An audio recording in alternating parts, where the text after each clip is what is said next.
All right, hello everyone, and peace of Christ to all of you. Today, our topic is very simple and need some listening. Always we hear, even in our churches, that Muhammad is descendant from Ishmael, and many naive who claim to be ministers in churches keep saying that those are descendant from Ishmael. The reason for this ignorance: there was a book written a long time ago, and that book claimed that the Arab are descendant from Ishmael. This is not biblical. This is not from the Bible. This is from one person who created this lie, and then the rest are just copy and paste. Copy and paste tradition is very well known, and sadly we as a Christians, we are the same as the Muslims. We copy paste too. This is not only the Muslims they do, even Christians they do. I'm wondering how many of us, when a priest he say that the Arab are descendant from Ishmael, how many of us ask him, where do you get this from? What is exactly the reference for this? Is that a biblical thing?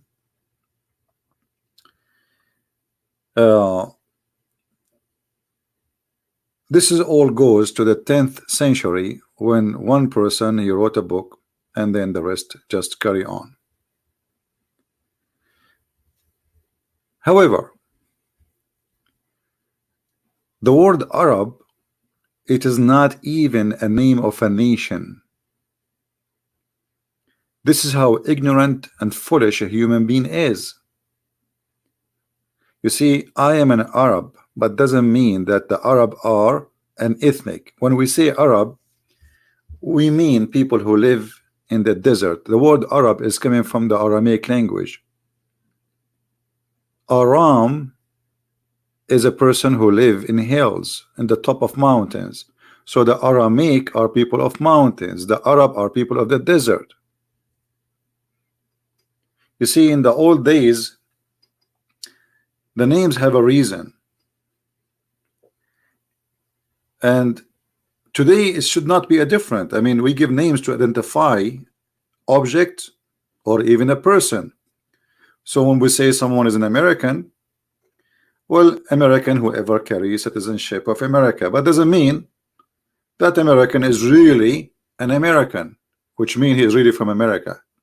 As an example, me myself, I'm not born in America. I am an immigrant, but yet I have an American passport. So who live in America, they call him American. If he is a citizen, he have the rights of a citizen. He is a permanent living person for whatever years, they call him American. But in fact, not everyone who live in America is an American.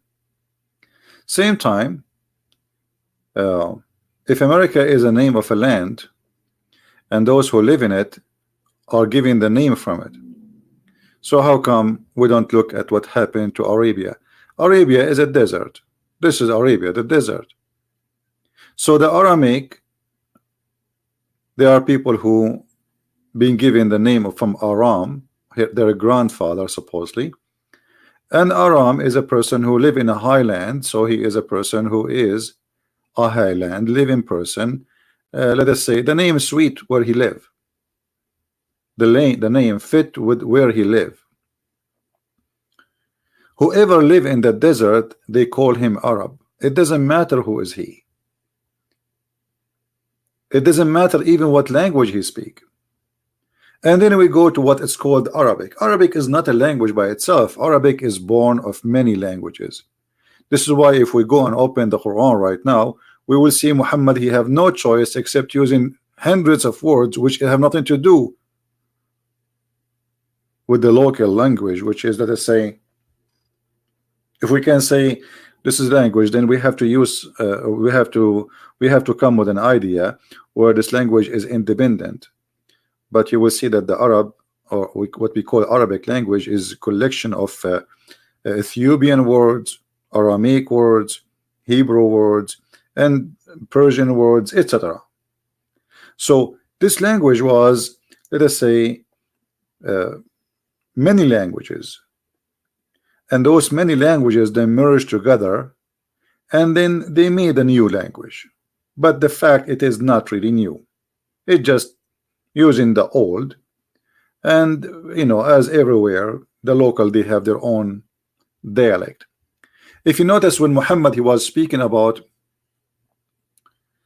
Allah sending him the Quran, and Muhammad, in order to cover himself, because he keep forgetting the Quran, and he make the Quran, or a new Quran, which he cannot recite the old verse twice correctly, so he come with this new lie, saying that Allah, he sent him the Quran in 7 letters.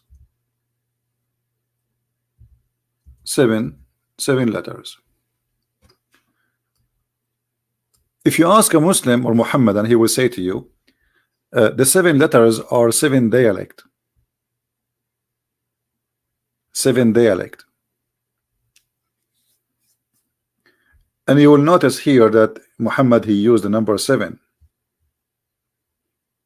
And there is no way the Arab, they have 7 dialect, which mean, the Arab in the desert, they have thousands of dialect. What 7 dialects? Actually, if you go right now in the Middle East, you will find that every city have its own dialect, and not only every city, it can be even every territory of the city, it speak differently from the other side of the city. So those are not one nation. Those Bedouin, they are from many different places, and I believe that there's a huge influence, or let us say inheritance, of people who they are coming from India or Pakistan today into the Middle East. If you look at the pictures as an example, let me show you some images.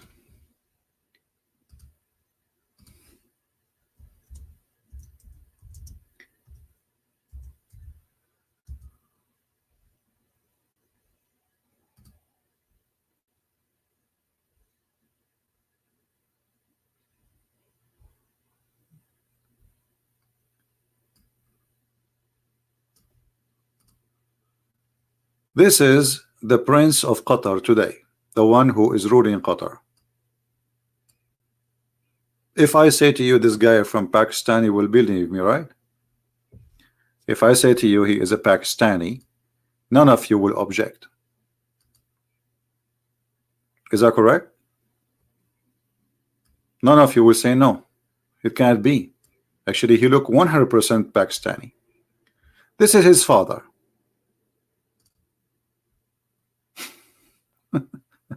He is a Pakistani, isn't he? Now, if we go and look at the map, you will find that those, Pakistan is really close to us. It's just a few hours by ship, and you will be in Pakistan. And that explains a lot about all the ritual practice which happened around the Kaaba. Around the Kaaba, people, they dress like Hindu. They have a sheet. They show one shoulder. They shave their head. They wear a sandal. They have a black stone, and they go around it.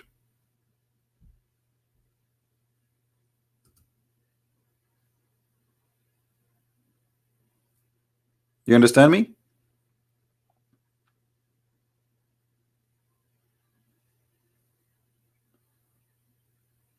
There's nothing is called Arab. None of those two people call them Arab are Arab. Arab is whoever live in the desert, they call him Arab, and the one who gave them the name is the Aramaic. So the Arabia is a desert, and the Arabian is those who live in the desert. If the Aramaic now exists in America, and you live in Arizona, they will call you Arab. You live in Las Vegas, they will call you Arab. All right. However, this is not really our topic, but just to give you an idea, little bit about what we will talk about. Uh, the problem is because of the copy paste method, the Christians, they start carrying words and they spread it even through those who they are ministers and priests. There is one problem always we have to face in our churches, that there's many people, they are not qualified to be in this stage, and yet they became our teachers. I found this is online, a Muslim guy, he made this: descendant of Abraham, Adam, Noah, Abraham, and then Isaac, Ishmael, and then he put on the side religion date, Hinduism, Moses, the Torah, Jesus Christ, and suddenly he made a line all the way from Ishmael to Muhammad. But you see, you will not find anywhere in the Quran where it says that Muhammad is coming from Ishmael. I mean, how that is missing in the Quran? You know what I mean? Like, who is a Muslim want to show me one verse in the Quran that says Muhammad is from Ishmael?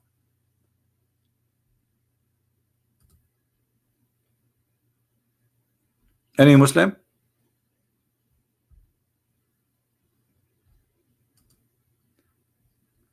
How come in the Quran give us details? Jesus is the son of Mary. Okay. Ishmael is the son of Abraham. Wonderful. Jacob is the son of Abraham. All those are the seed of Abraham. Israel, which is Jacob name, you know. Isaac, the tribes, all of those are the children of Abraham. But where is Muhammad, the descendant of Abraham? Where in the Quran it says that?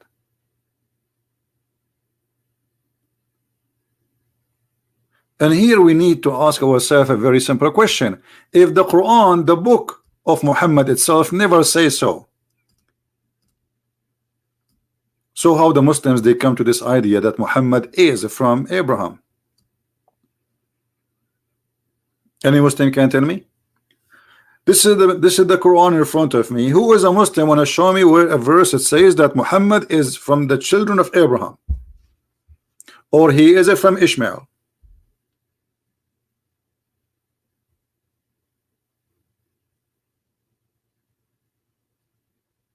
Anyone?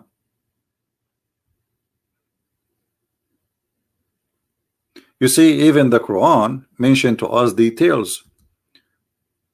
Abraham have a children's, but if you you know, and those details are coming stolen from the Bible, not from Muhammad. Muhammad, he have no idea.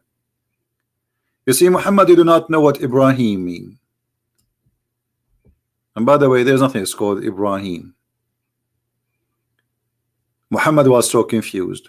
Sometimes he called him Ibrahim, sometimes he called him Abraham. As usual, he have no idea.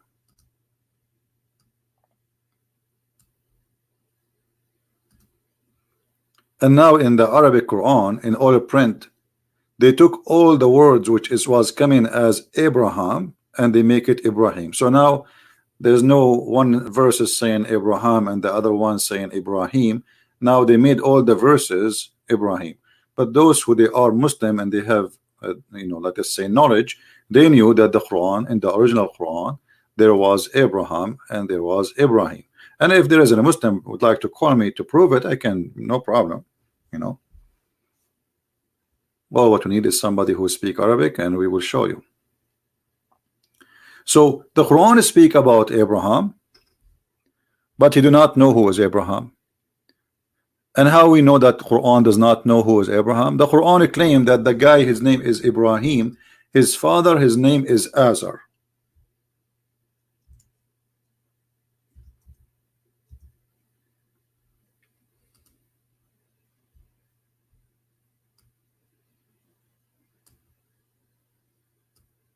Have you ever heard of a God who do not know the real name of the father of Abraham? This is how Muhammad he put it, and this is what Muhammad he thought about it, and this is what Muhammad he taught it. But the fact that this word Azar is coming from the old Aramaic, which means foolish or fool. So Abraham was saying to his father, foolish, foolish, are you going to worship idols? But because Muhammad is a thief and he stole this sentence from somebody else, he thought that Azar is the name of the father of Abraham. So it's confirmed that the founder of the cult of Islam, he do not know what is the true name of the father of Abraham, which is mentioned clearly in the Old Testament. So the Abraham, the person we speak about in the Quran, is a stolen, let us say, copyrighted story from the Old Testament. And the thief, he did some change because he's a fool. He thought by doing some changes, people would not notice that he's a thief. And by doing those changes, he got himself busted.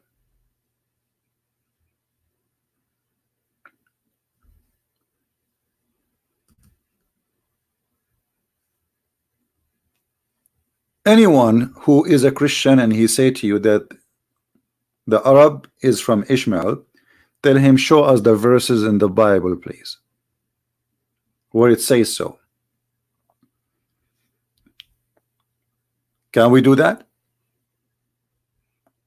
I mean, isn't it hard? Is it hard to say, okay, show me where it says that he, those who you call them Muhammad and etc., he is from Ishmael? Where do you get this from? Can you show us? Why you don't ask him, show us?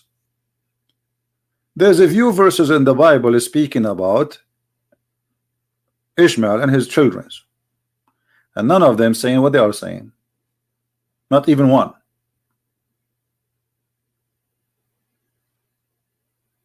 This is the copy-paste priest.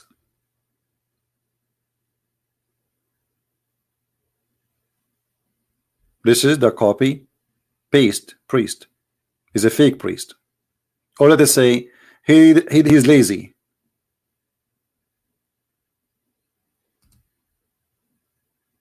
He decided not to study.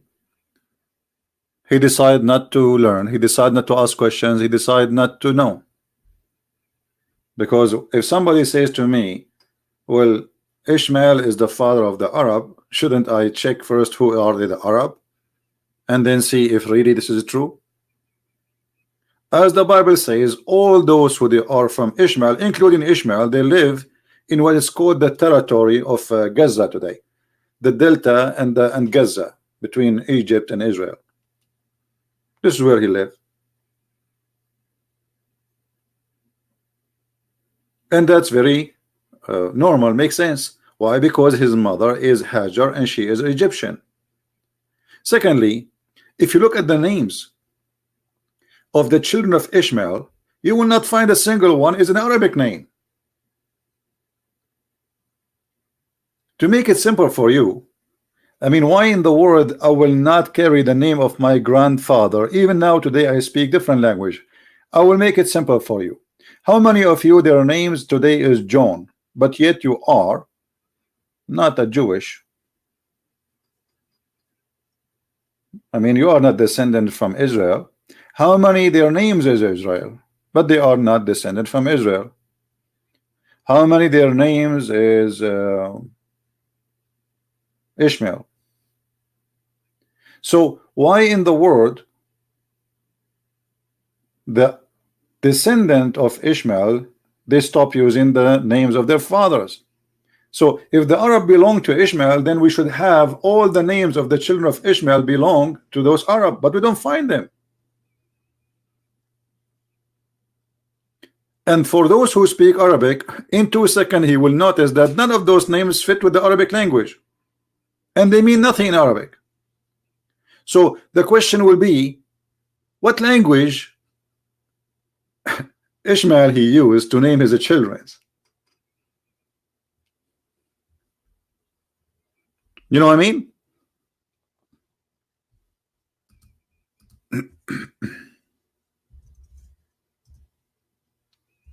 Do we have any Muslim listening?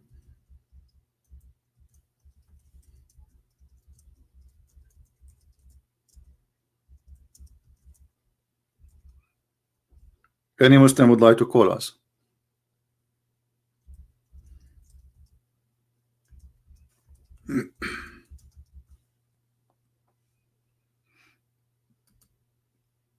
No Muslims?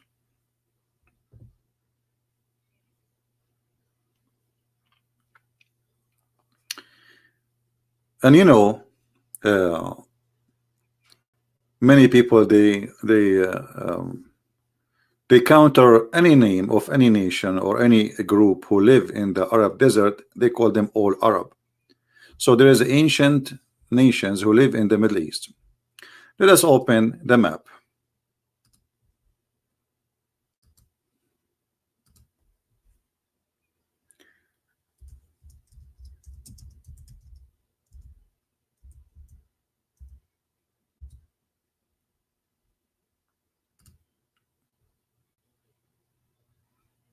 All right.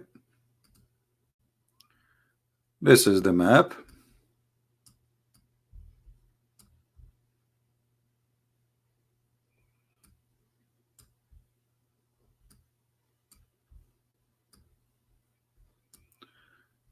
Let us try to make it more clear. All right. If you look at this territory, you will find that this territory hold many ethnic groups. Many. Aramaic,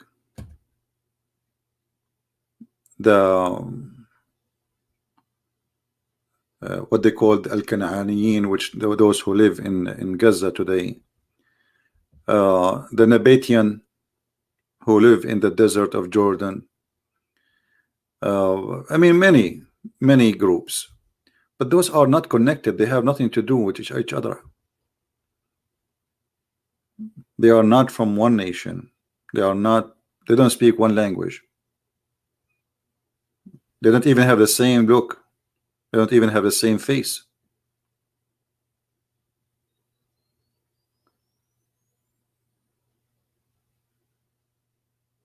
And because of the invasion, many invasions happen in this land. I mean, this land never stopped having invasion since it exists.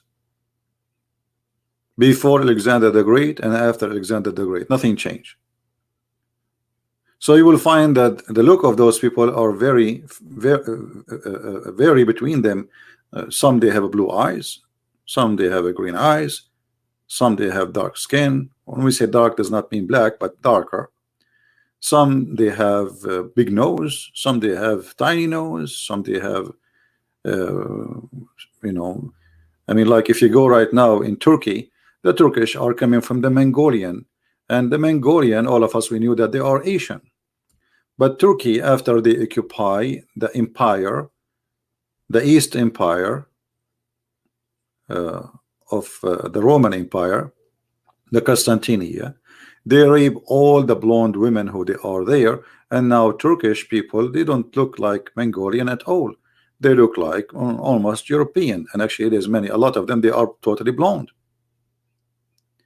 So this is a land nobody can claim to belong to any ethnic group unless he is from certain established group like the Aramaic. And the Aramaic themselves are not one ethnic. They are like, let us say, groups of ethnic, but all of them, they belong to Aram. Like they are old, let us say, a civilization of the Aramaic destroyed, then a new civilization are born of the Aramaic from their children. So we can say they are connected, but they are different at the same time. So now, you know, if you go and study the Bible carefully, you will find that the children of Ishmael, all of them, they came and live in this territory. Let us draw a line. you know, so people can see with us what we are talking about.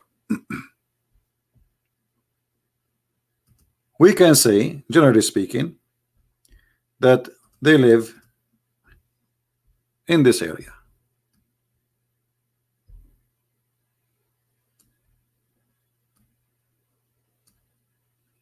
That's it. They did not go anywhere, and obviously the mother Hajar herself, she is from there. This is why she came back to where they belong. Abraham, he sent his wife, he said to her, you are free to go anywhere you want, and she went out with her son. And it's very normal for a woman to go back where she is coming from, and she is an Egyptian, and the Bible says that clearly. And this is Egypt here. This is the border of Egypt. Cairo is less than maybe 200 miles away.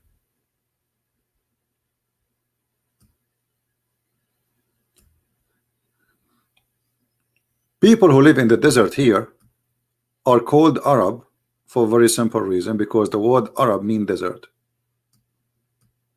Any desert, anyone who live in the desert, he is Arab. So if you live in the desert of Syria, in this area, or Iraq, you are Arab. If you live in the desert of Saudi Arabia, you are Arab. If you live in the desert of Arizona, you are Arab. Arab is not an ethnic, it's not a nation, and they don't have one father. Even in Islamic books, they confirm that Ishmael, he learned Arabic. If you have my book, Deception of Allah, you will find the Muslims agree that Ishmael, he learned Arabic, according to them, at the age of 14. So how the father of the Arab learning Arabic from the Arab? Do you understand what I'm saying? If I go right now to China and marry Chinese, and I learn from the Chinese, how that in the world will make me the father of the Chinese? That will be the most silly, stupid thing ever to say.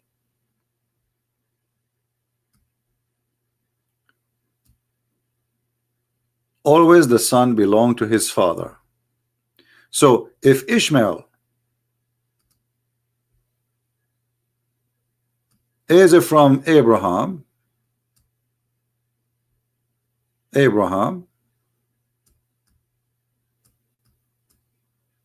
that means Ishmael consider himself Aramic, and that explains all the names we see, which is descendant from Aramic, not from Arabic or anything. All the names which is sound like Hebrew, because Hebrew itself is born of the Aramaic. Hebrew is just a new language of the Aramaic language. This is why when you pray, all of you, and the Muslims, they copy that from the Hebrew, and they copy it from the Aramaic. When they end the prayer, they say Amin. You will see that the Christians, Muslims, Jews, they say Amin. But this is because of the theft of Muhammad. Otherwise, this is have nothing to do with the Arabic. This is an Aramaic word. Mean I agree, I believe, I go for that.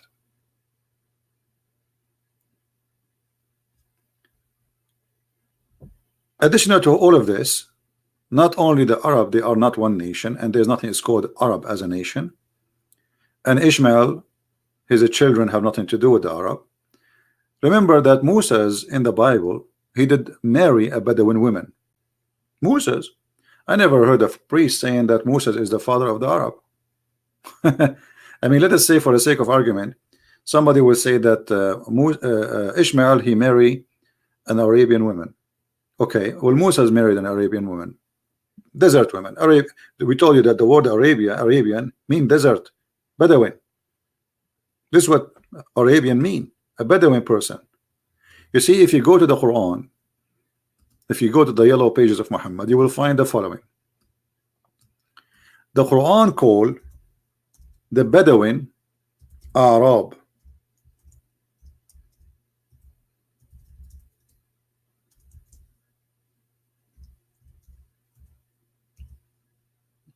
The Arabian.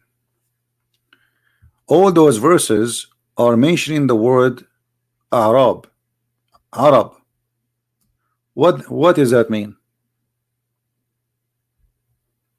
What does that mean? Bedouin. Do you see it? Do you see it? This is the translation, but in Arabic it says the Arab. In Arabic it says the Arab. In the translation is coming as the Bedouin, because this is true. This is what it is. Those who live in the desert. You know what I mean? Same as the word Bedouin. This is in Aramaic. Bedu.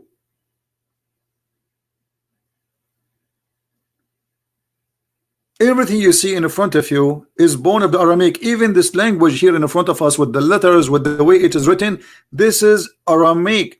This is, you know, like the font changed, etc. But it's still, it's in the origin of it. It's Aramaic. This is a new way, by the way, to write Arabic. I mean, this is not what this is not the way the Arabic was in the time of Muhammad. In the time of Muhammad, it was almost 80–90% of it written like Aramaic. And if you look at those numbers we see in front of us, those are Aramaic. The numbers you use today, like in English, you know, 1 2 3 4 5 6, this is the alphabet, and it is numbers in the same time. Aramaic are the most interesting, smart, intelligent nation ever exist in history. The word Europe is Aramaic. The word Africa is Aramaic.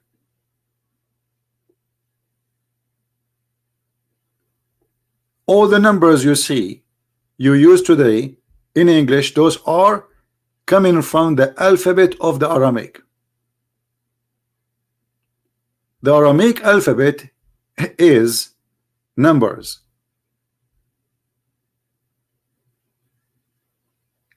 Maybe we should make a, let us see.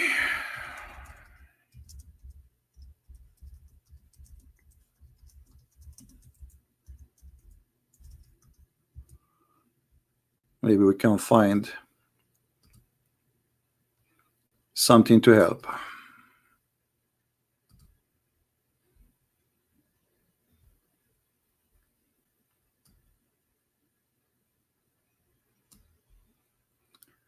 All right. But maybe not too much clear, but you see, this is the alphabet you are using today. The numbers you are using today are the alphabet of the Aramaic.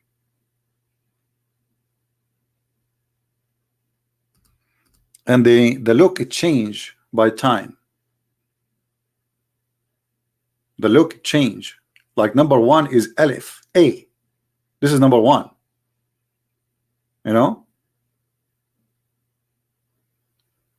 Number 1, number 2, number 3, number 4, number 5. So this is an alphabet which is contain numbers at the same time. This is why you know, if you remember, in the Quran we have words which Muslims cannot understand.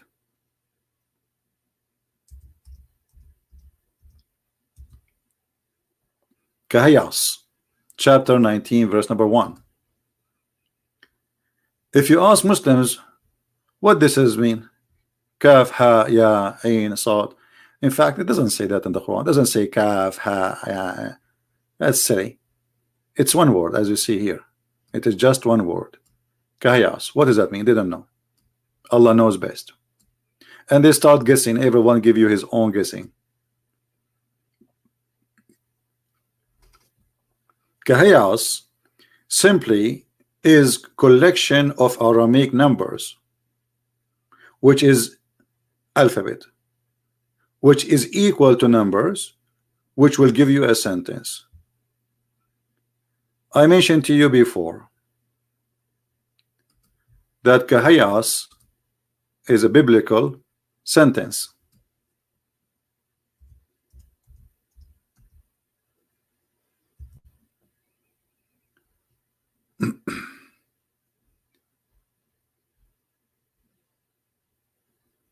Let us show you.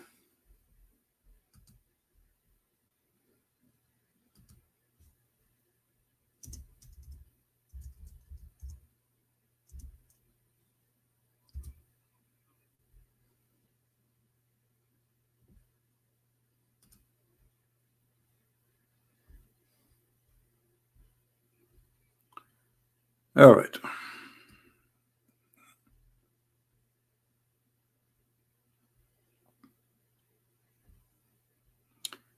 I'm just trying to find.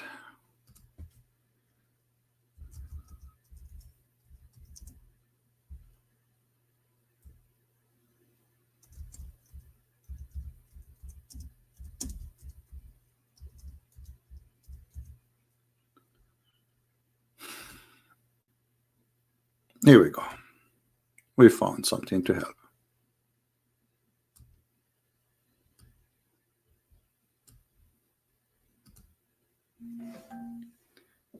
If you look here, you will find in the Arabic alphabet, which is coming from the Aramaic alphabet anyway. I don't know if it's clear for you or not. This is the letter Alif. Hold on. It's asking me to log in too. Hold on. We click by mistake.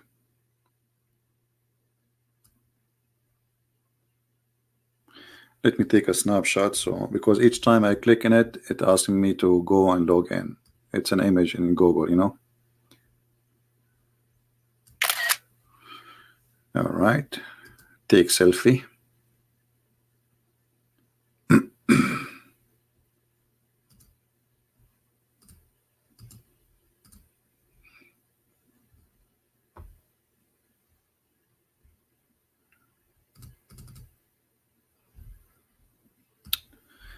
All right, sorry for the little bit of delay. Now we have it. All right, and let us take this one down. All right, here you see those are the Arabic alphabet, which is born of the Aramaic.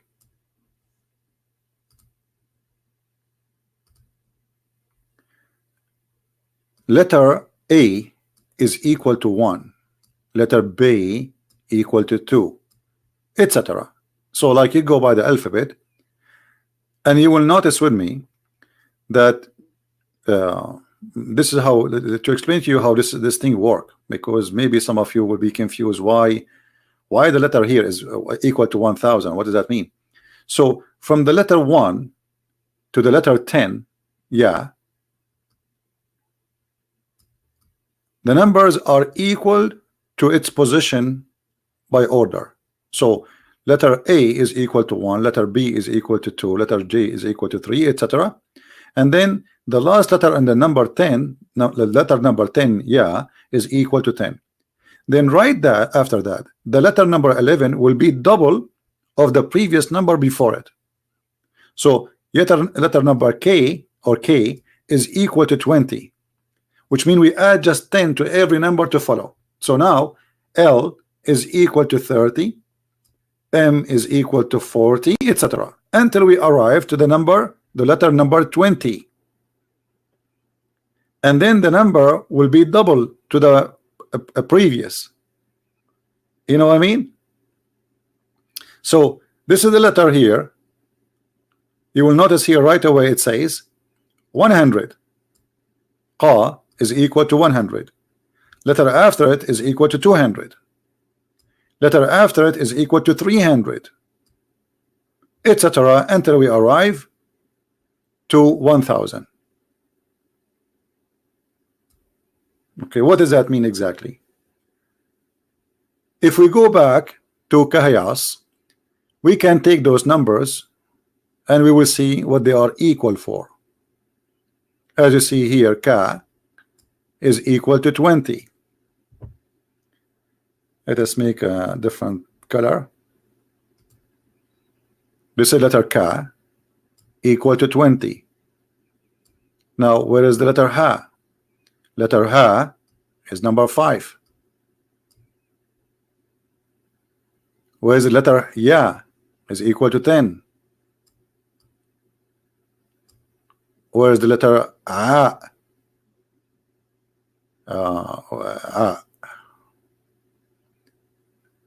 Find me A.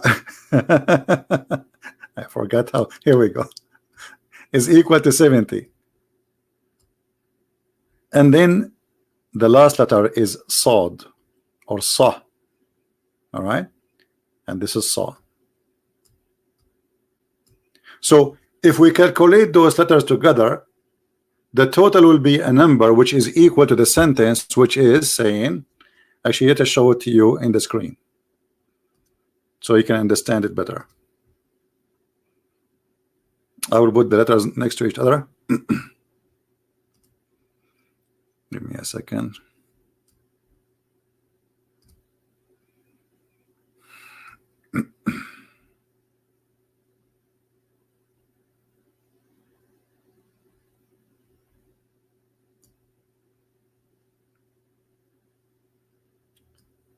All right.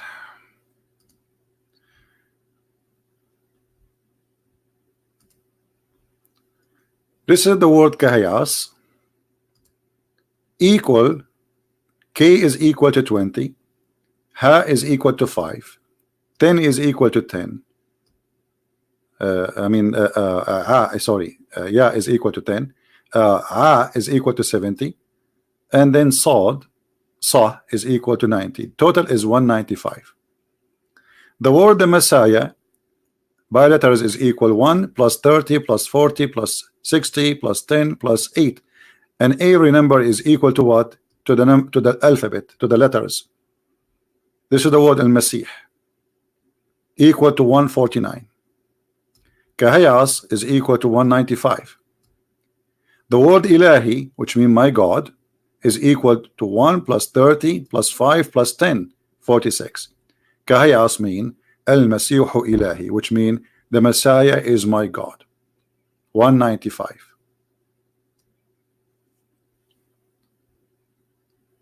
Muhammad is a thief. He stole that word. He do not know what it does mean, and not a single Muslim can tell you what this word means.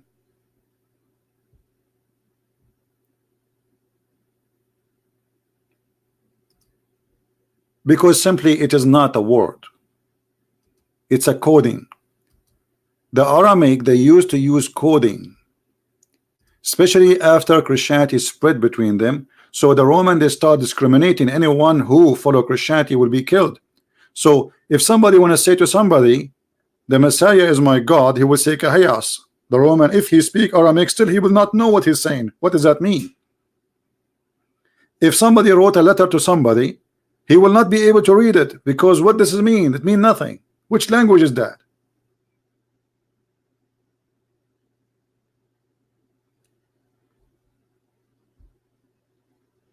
Right?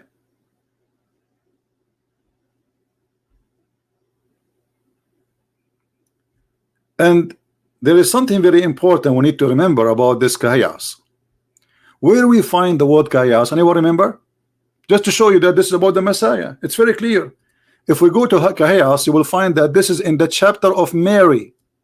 You see it? It's obvious. It is in the chapter speaking about Maryam. The first verse in the chapter of Maryam, it says, the Messiah is my God.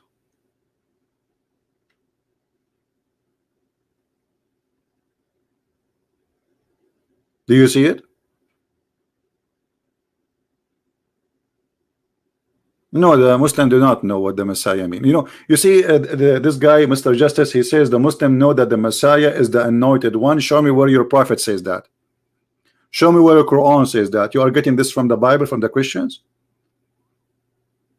Where do you get this from? So,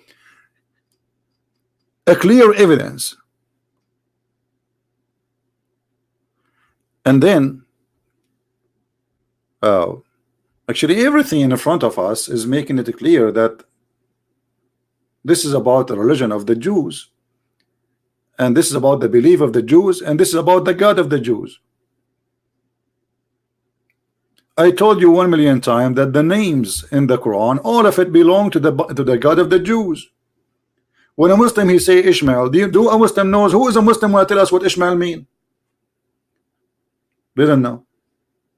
The second you say Ishmael, you are speaking about the God of the Jews. What his name? What they call him? All those names belong to the God of the Jews, the God of Moses. When you say Israel, Israel, Ishmael, even Abraham, Zechariah, all of those names are summaries of the God of the Jews. So every single page in this Quran proving to us that Muhammad is a thief and he stole names from the Bible. He do not know what they mean. No, I'm talking about names which are in the Quran, not different names. And this is what happened here. Kahiyas, Muhammad, he took it, you do not know what it means. You go to interpretation, every Muslim he give you his own. They start like predicting. Maybe ka mean kebab. They don't know.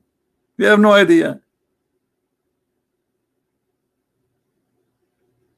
Because this religion is a theft. If there is any Muslim would like to call me, please feel free. All right, I will be happy to hear you. Now there is something very important too.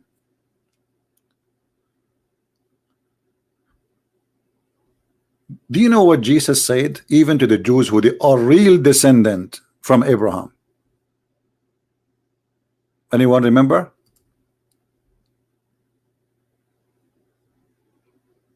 Just to show you how we as a Christians, we are not really studying very well.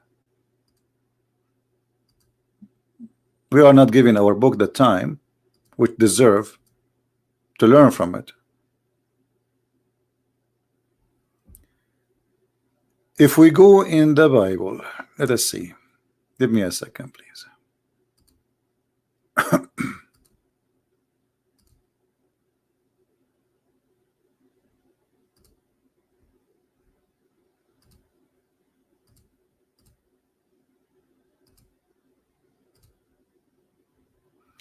All right. If we go to the book of John, the Bible, according to our beloved disciple John, when the Messiah he went and he spoke, he was speaking to the Jews. The one who around him is the Jews. The Jews, they said to him, and they keep repeating to him, we are the seeds of Abraham. We are what? We are the children of Abraham. They are proud.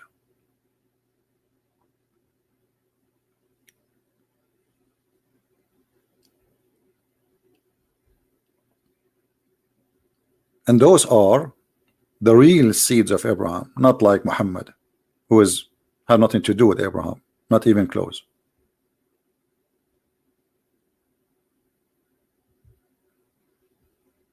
They said to him,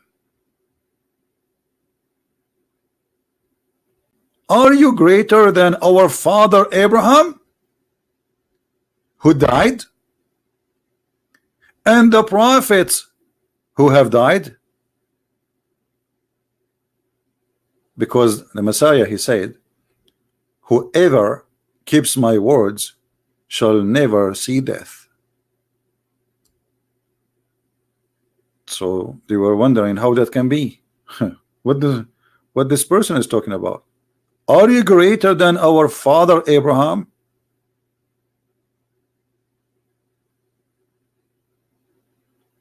Abraham is dead. The prophet are dead. And are you saying whoever keeps my word shall never taste death? Are you greater than our father Abraham, who died, and the prophet who have died? Who are you making yourself? Yeshua said to them, If I glorify myself, my glory is nothing. It is my Father who glorify me. He of whom you say he is our God, and you do not know him, but I know him. And if I had said that I do not know him, I myself would have been a liar like you. But I do know him, and I keep his words. Abraham your father desired to see my day, and he saw it, and he rejoiced. The Jews, they were saying to him, you are not 50 years old, and you have seen Abraham? Yeshua said to them, timeless truth I speak to you. Before Abraham I am exist. I am the living God.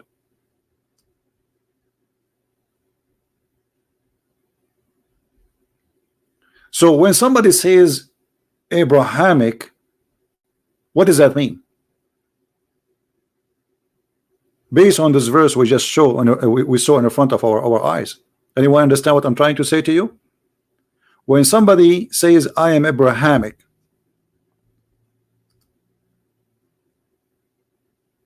no screen? I apologize, sorry. Hold on. It's my fault. It's all right, no problem. I mean, the book of John, you know, the book of John, you can open it from your side. So when somebody says I am Abrahamic, what does that mean exactly? Based on the verse we are showing you. I did not open Skype yet. I will open it soon. Anyone knows what I'm trying to say to you?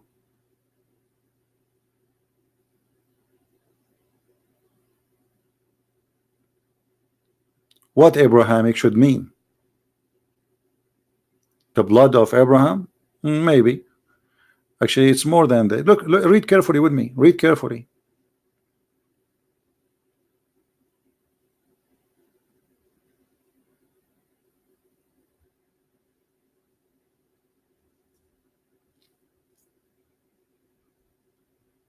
Anyone can help me? To believe in Jesus, exactly.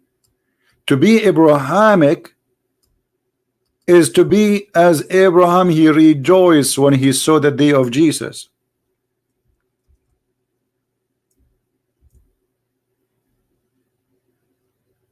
Is not just someone, he is descendant from Abraham. Jesus said to them, well, if you are from Abraham, then do the work of your father.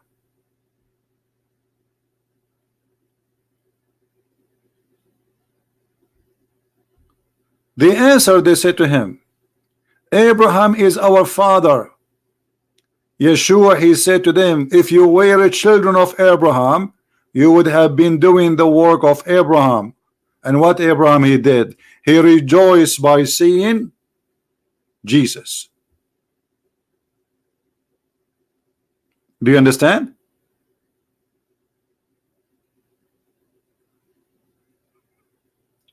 Do we understand? So this is the biblical teaching about the seeds of Abraham. The seed of Abraham is not somebody is born of Abraham, is somebody believe in the God of Abraham, which is the Messiah, the Jesus the Christ. And who is the one who is saying that? This is the Messiah himself. This is not a priest. Don't follow a priest. Don't follow foolishness. This is the Messiah, the Lord himself. He says to the Jews who they are really from the seeds of Abraham. They are not making it out. They are not fabricating. They are not lying. They are saying, yes, Abraham is our father. He is our great father. And yet Jesus saying to them, well, if you are of Abraham, then you do the work of Abraham. Obviously you are not. So according to the Messiah, the one who considered to be from Abraham is the one who rejoice for the name of the Messiah, as he said here, Abraham your father desired to see me, to see my day, and he saw it and he rejoiced, which means he worshiped Jesus. He prayed to Jesus and he accepted the Messiah as God.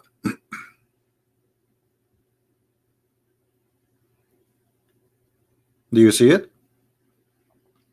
Which means even if somebody he is from descendant of Abraham in real, still he is not Abrahamic. Because to be Abrahamic is to be Christian, not to be descendant from Abraham by seeds. Do you understand?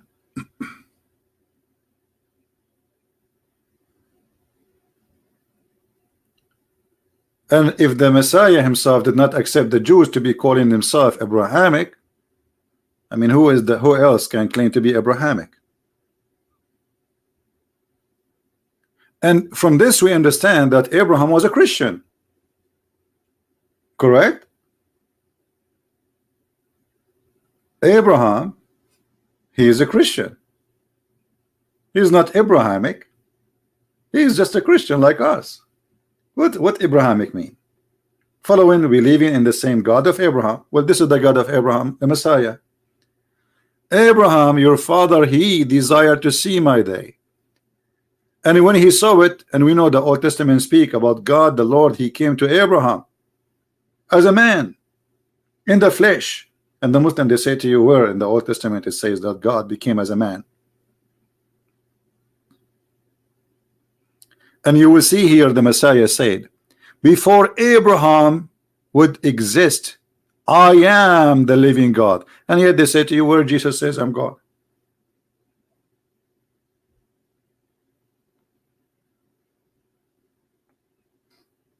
I hope we learn today something very important, that Abrahamic is those who they are Christians, not even the Jews who refuse Jesus. Do we understand? For Abraham himself is a Christian.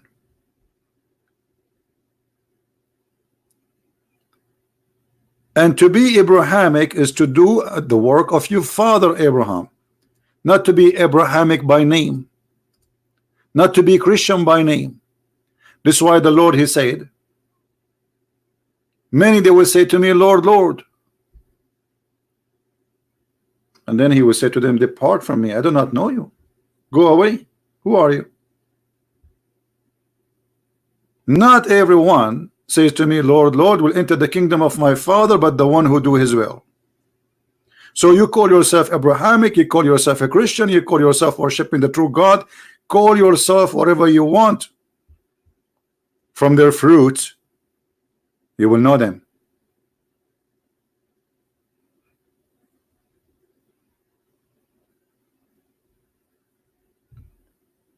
That is the truth, my friend. I will open my Skype in case there is a Muslim want to talk to us.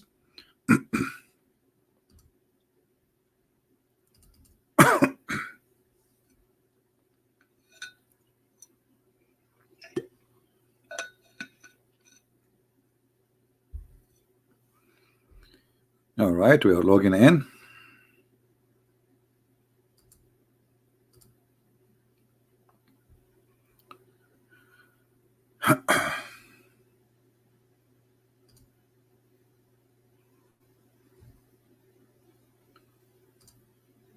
All right.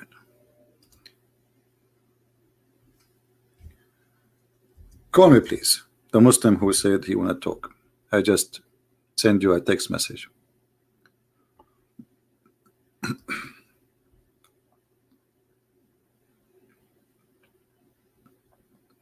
So what we learned today is the following. If anyone says to you, I am Abrahamic, then you say to him what Jesus said.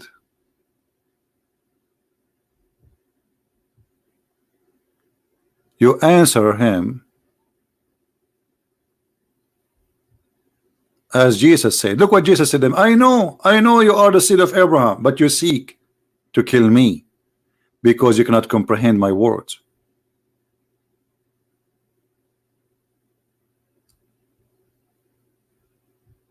They said Abraham is our father. He said, if you are children of Abraham.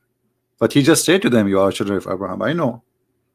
So he is saying to them, if you were truly, not by seed only, because children of somebody is somebody is being proud of that person, of what are you proud about Abraham? What he did exactly is about believing in the true God. That's all.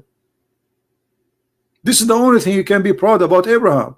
Otherwise, Abraham is the same as any other man.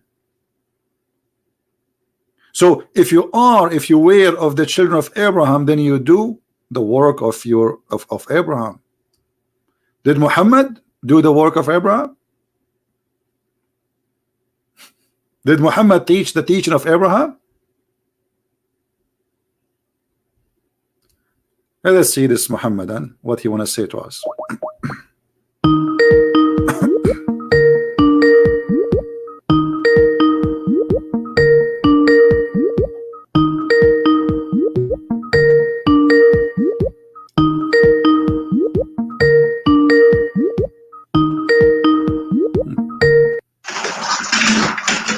Hello?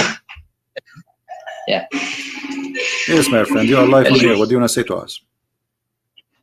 You were the one who called me. Yeah, but because you told them you want to talk to me, correct? No, I didn't. Okay. Who told you? Here we go. Why you send me this guy? Why you send me this guy? So how we knew your ID if you are not asking me to call you? Why you are giving us your Skype ID? To put it in the saloon as a picture? To make jelly ice cream with it?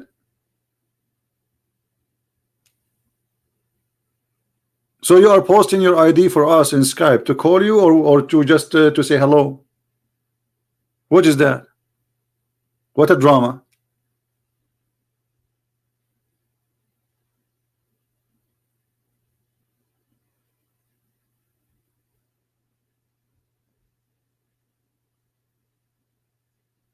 They keep posting their ID, I challenge you, call me, okay. And then we call them, they say, why you are calling me? Do we have any Muslim would like to call us?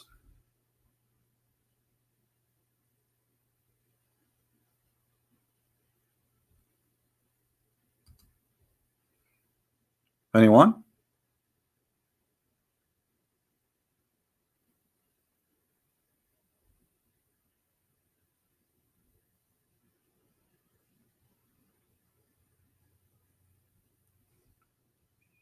Any Muslim would like to call us? Mayday, Mayday.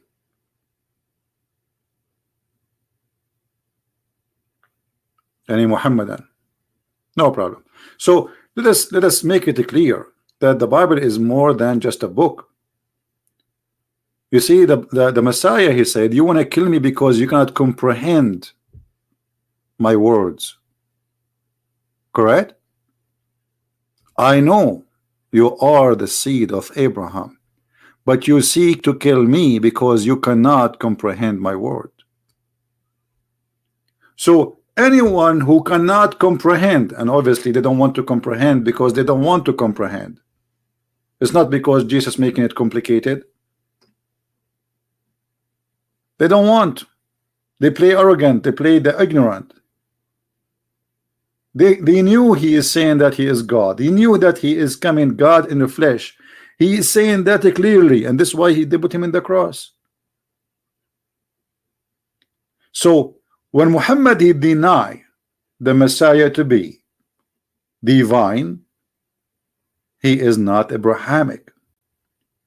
When Muhammad he denied the Father and the Son, what the Bible says? Who is the liar? Who is the liar? The liar, the Antichrist, is the one who denied the Father and the Son.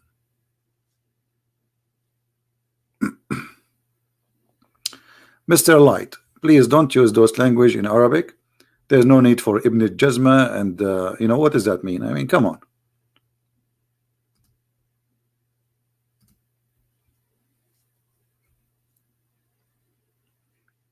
Do we have any Muslim would like to call us?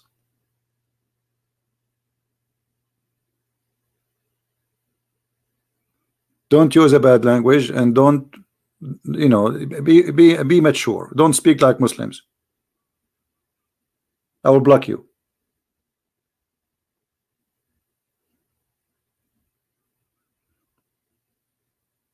Anyone?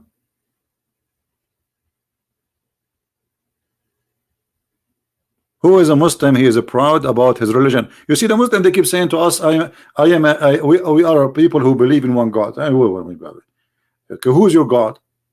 You don't even know the name of your God. I never saw one Muslim he knew what his God name is. And I can prove it to you right now. Who is a Muslim when I tell us the name of his God? They don't know.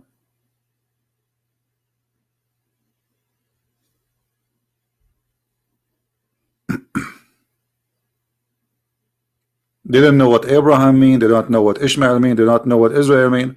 And not only that, you know, if you go in the Quran, I mean, this Quran is really funny. Just to give you an example.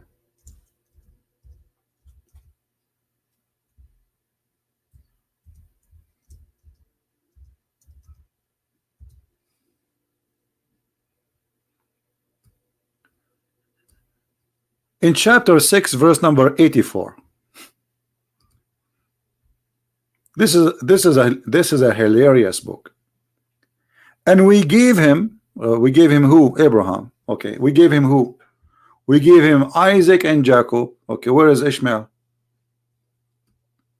What happened?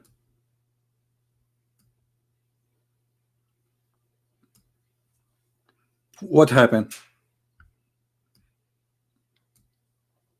If Ishmael was the elder in the family, how you mentioned two before the older?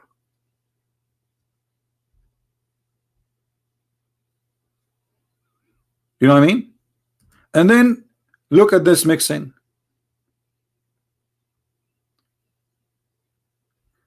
And we give him Isaac and Jacob and guide each of them and Noah. What Noah have to do with this guy?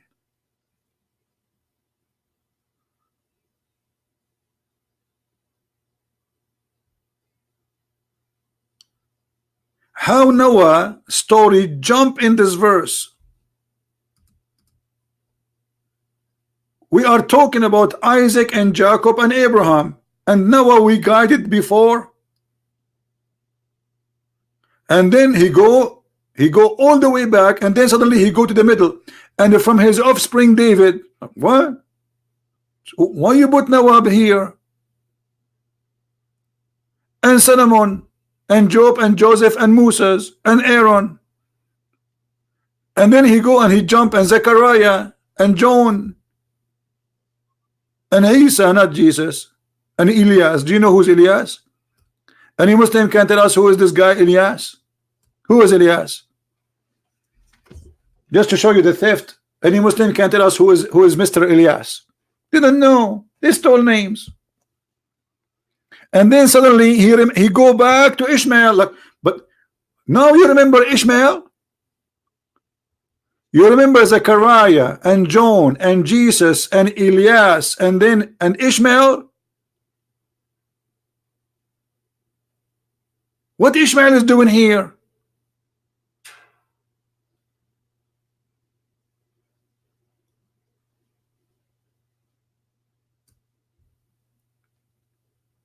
Is that in order? I mean, is Ishmael is the brother of Elijah or something, or Jonah?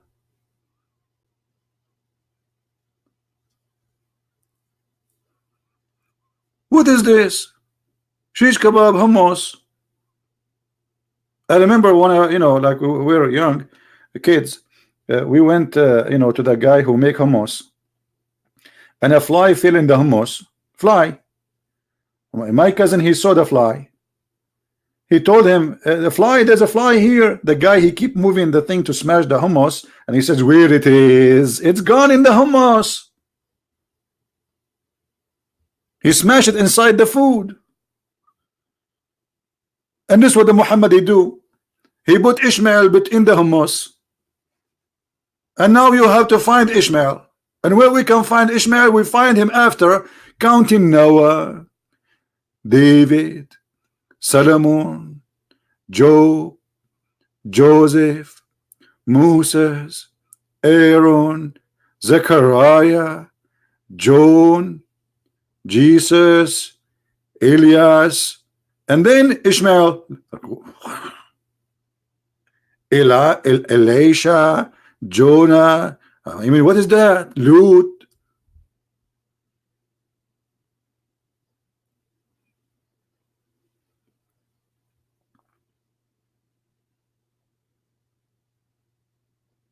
This is what happened when you have a fake prophet. And now, if we ask a Muslim, Ishmael is the son of Abraham from who? Any Muslim can tell us?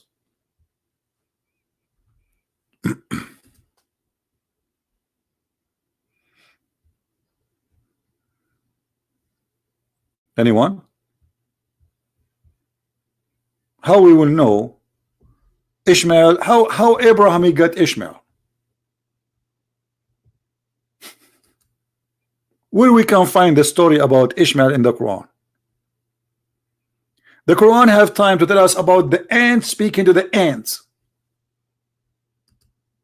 but we cannot find any information about Ishmael.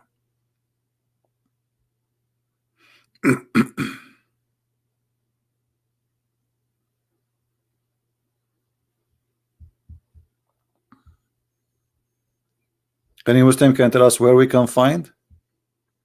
How we can find who is the mother of Ishmael?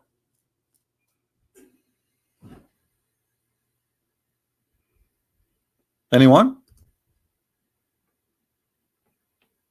How we can find where Ishmael lived after that? You see, the Quran, it says,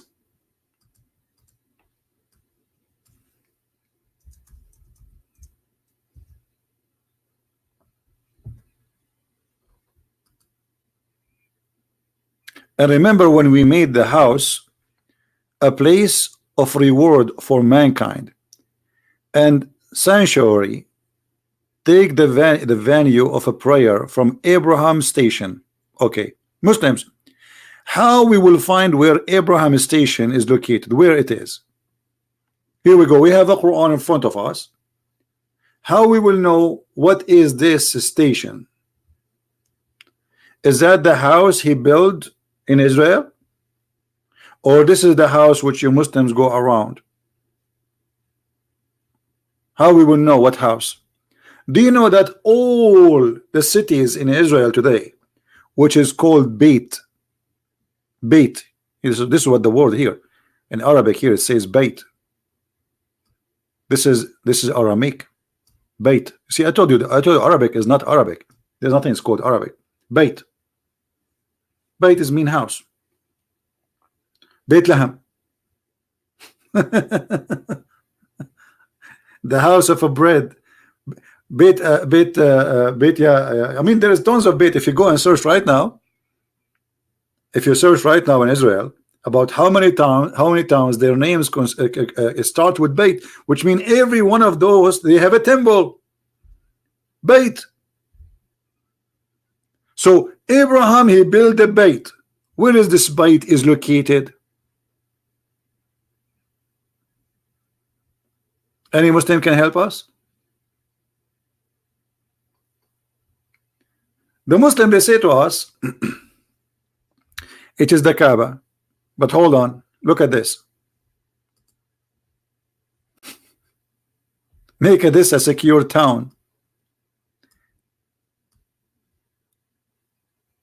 It doesn't say, by the way, this. It says in Arabic, اجعل هذا بلدا آمنا. So it's a city. It's not just Abraham and Ishmael alone. There's people there. Secure this country. Secure this cities. Baladan, actually, better make more of like a place of busy, crowded place, like a country. So we say, like in Arabic, Biladu Sham, country which is full of cities and towns. So Abraham saying secure the towns. Which town?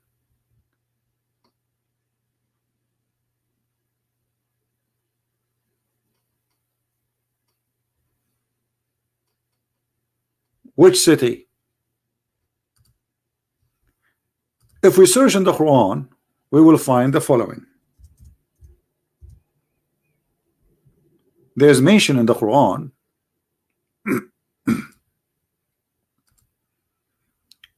once for the city of Mecca in this verse.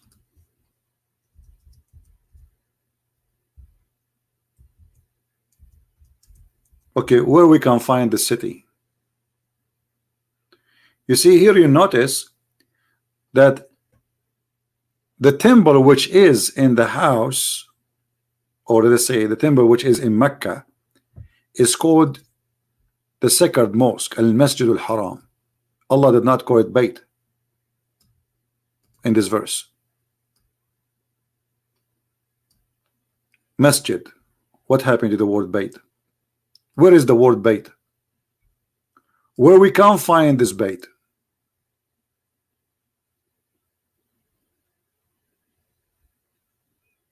Any Muslim?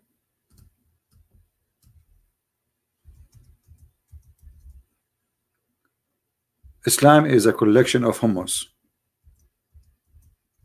Nothing makes sense.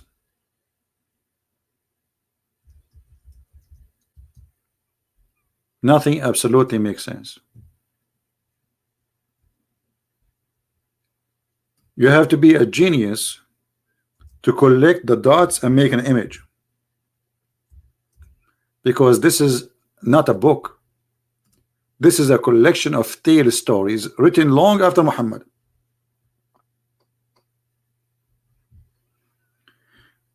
Another verse in the Quran, this is the only verse mentioned in Mecca, 48:24, and there's nothing there. Then we find this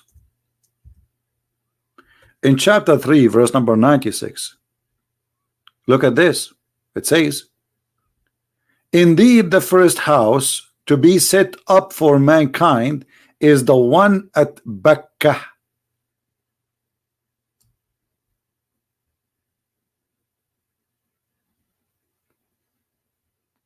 Bakkah. Muslims, where is Bakkah?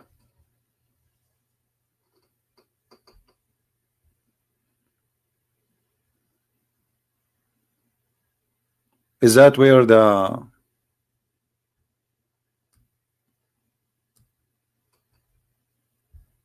city of rock?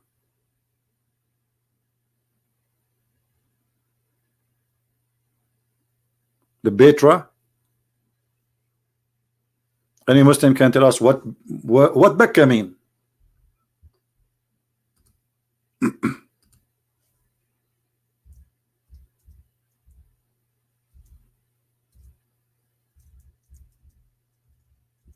Any Muslim?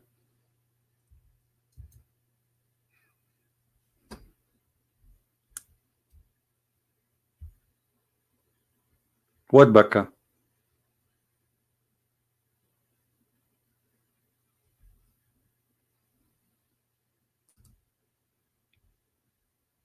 Who is a Muslim have an answer?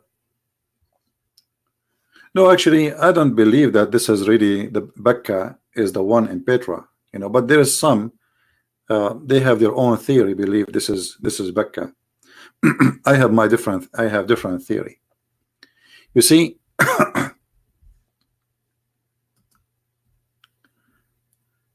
Mecca is the same word as Bakkah.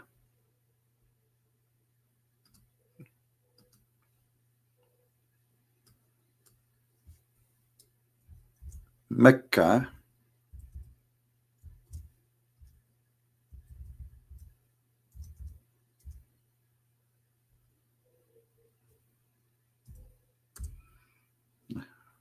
I don't know, this typer is very slow. So Mecca and Bakkah, the difference between them is the first letter. And that because the way some people they pronounce it, and because Muhammad is collecting religion from others, so sometime it is Mecca, sometime it is Bakkah. However, if you remember, I mentioned to you before that there is a house. It's called the house of Al-Makkah. The letter Ka in some dialect appear as Qa. See, this is the letter in the middle of the letter of the word Mecca. You see, for you in English, no, word disappear. In English, you say Mecca because you don't have equal letter. You use letter Sin for the letter K. Right? This is letter K. Letter K in some dialect appear as Qa. The same as like now in Egypt, when they say J, they say go. They don't say George, they say Gorge. Or I don't know how to say it. Geet. He don't say Jeet, he say Geet. So Ka in some dialect is Qa.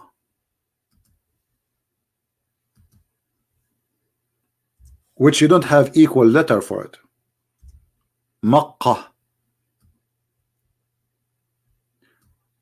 Makkah and Mecca, both of them mean like coming from like a dry land where you have to suck the water from the ground. However, this is not really where the origin of the name is coming from. Makkah is a name of a temple exists in Yemen. You can go right now and search in a private Google for Temple of Al-Makkah. Let us do that.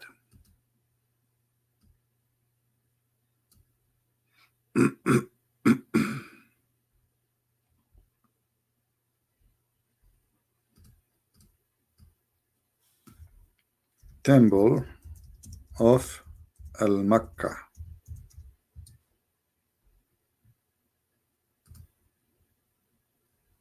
Here we go.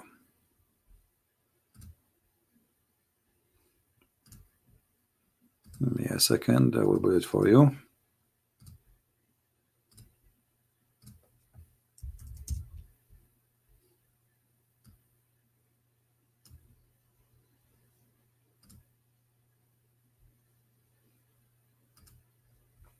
This is Al-Makkah temple.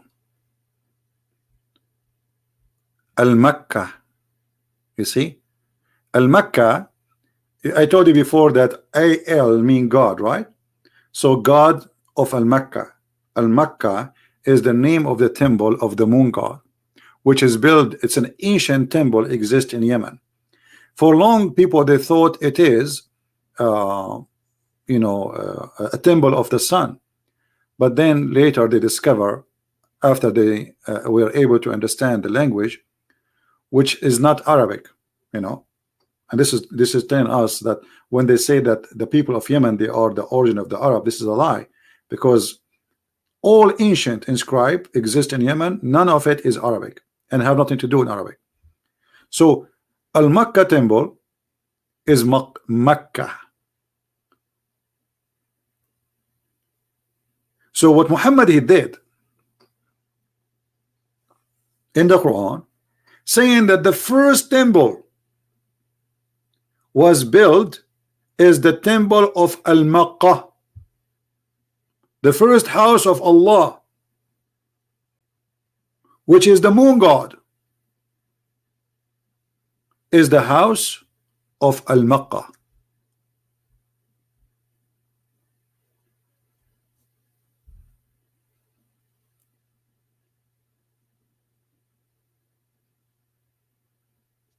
Are we learning?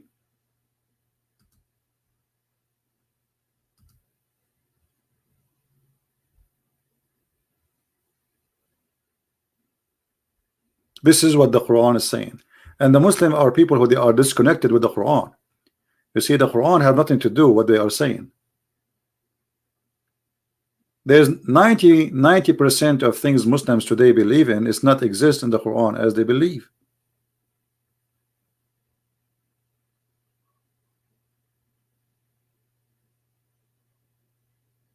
I told you Mecca is the same as Makkah. You see, the Arab, the bend in the location, they say, instead of saying the letter M, sometime appear as B. I will give you an example. We Arab, we say Yeshua to Yeshua. So where is that coming from in Arabic? It's coming from the Aramaic. Aramaic, sometimes they pronounce the letter as sheen, as seen, like Sams and Shams. So until now, there's people they say Sams and Shams. Sams mean sun, Shams means sun.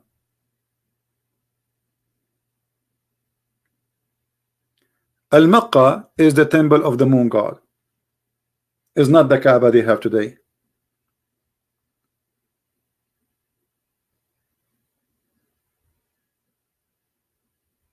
Are we following?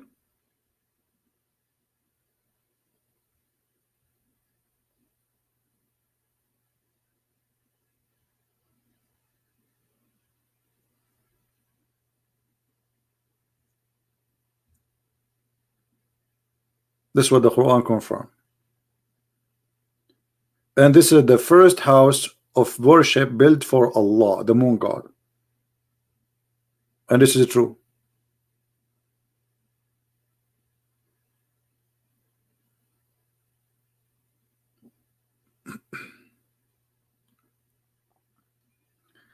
How are you, Mr. Muslim? Are you a Muslim, my friend? Please try not to flood the text for those who they are posting images.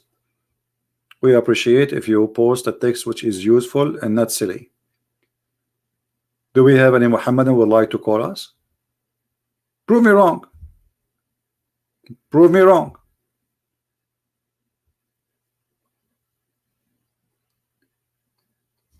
Mecca today is a counterfeit of the temple of Al-Makkah. This is why if you go and see, let me show you more clear evidence.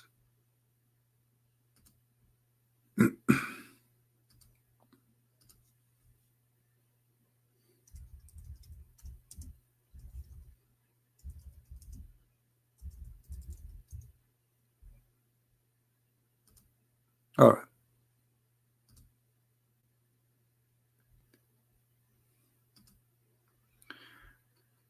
In the Kaaba,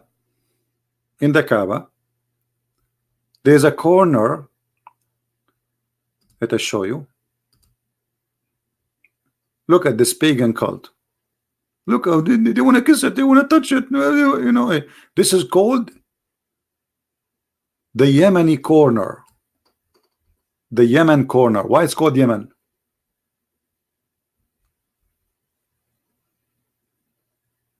Why it's called Yemeni corner? Because here there are some stones they don't fit with the other stones. Do you see it with me? Do you notice, guys? Do you notice that those stones look different? They are not the same. What are those stones? Let us see if we can get an image which is more close and more clear. We need more clear image.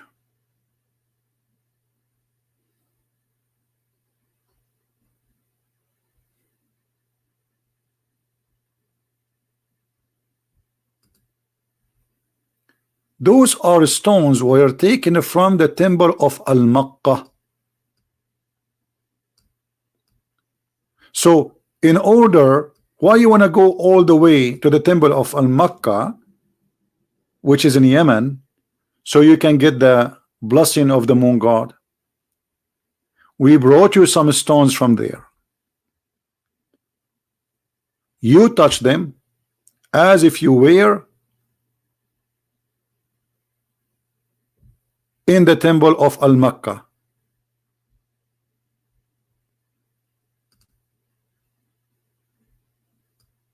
You know what I mean?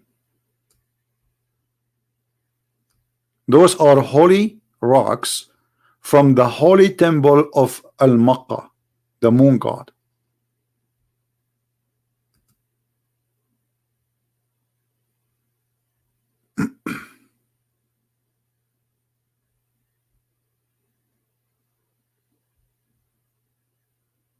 Any Muslim would like to prove me wrong? And this is why it's called the Yemeni corner. Now look, let us see what Muhammad he said about the Yemeni corner. Is the Yemeni corner something special in Islam? Why the Muslims are coming to it to touch it? Look at this. Why they are fighting this one, actually the best. Look at this one. This one is the most clear one. Do you see how clear it is that those stones are inserted there? They don't fit with the rest of the stones. You notice they are coming from different area.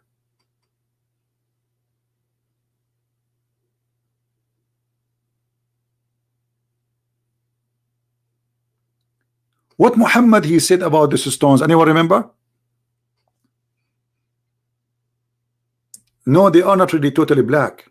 They are different. You see, the stones of the Kaaba are totally black because they are a volcano stones. Those are different. What Muhammad he said about those stones? The Kaaba, the reason they cover it because there is a guy who went to different areas supposedly, and he learned that the pagan in different area they cover their gods. So he decided to do the same for the Kaaba. This is what they claim. I don't know, but it might be way more deeper. But I cannot confirm unless I have reference. What Muhammad he said, forgive sin. Thank you. Who is the one who said that? Who is the one said forgive sin? Sahih Christian, how are you, my brother? Sahih Christian, guys. This guy, I know him. I don't know, 15 years, maybe more, maybe 18 years. I'm not sure. He's a wonderful body. He's a wonderful Christian. God bless you and your family, my friend.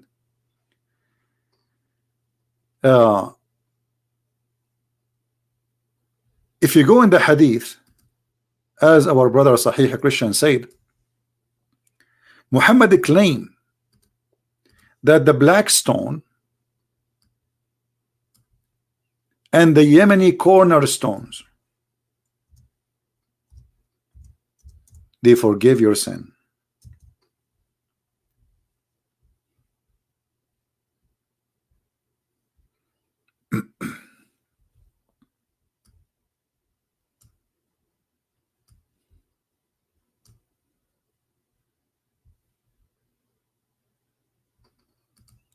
Do you see it?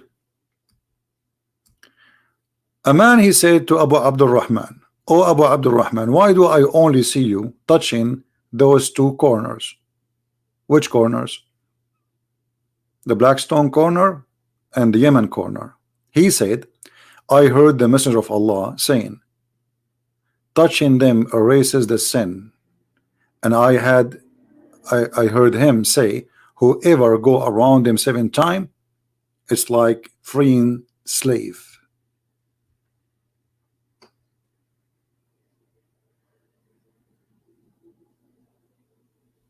So why Muhammad is trying to say that touching the Yemeni corner will forgive sin? Any Muslim can tell us why? Here we go. Work your propaganda. Like, let us see what you can come with an answer. Black stone is sent by Allah, and Allah he placed it in the earth, and this black stone was white and came from heaven. All this garbage. Okay, now the Yemeni corner, what is the stones there? They are holy to the point if you touch them, your sin is forgiven. No, he did not spend any time in Yemen. This is not the question about Yemen, but this is the religion was spread all over. You see, this is an ancient religion spread all over the Middle East, not only in Yemen. But obviously, the Yemeni temple of the moon god is one of the ancient ones. And this is what the Quran is saying. The first house to worship Allah, which means God La, it was the house of Mecca, Bakka, which is the temple of Al-Makkah.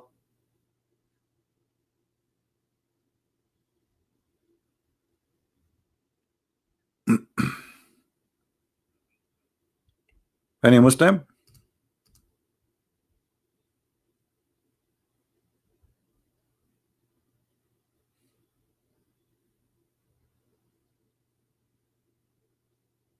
Any Muslim want to prove me wrong? What is the power in this corner, the Yemeni corner, to forgive your sin? Allah, he placed his forgiveness inside those stones. If Islam is not a pagan cult, how in the world, if we touch stones, our sins are forgiven? And the funny, the Muslim, they say and they claim that the Hindus are pagan, the Christians are pagan, the Buddhas are pagan, and they are monotheist. But yet their God is a stone.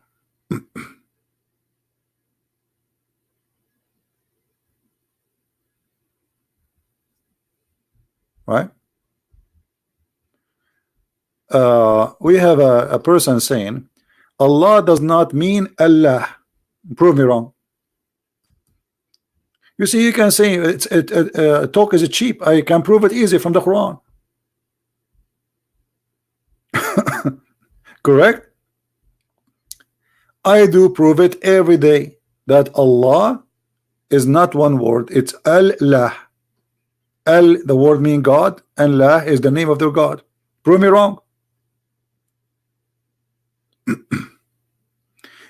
Just to show you how much ignorant so-called proof, let me show you from the Quran additional proof just to satisfy your needs.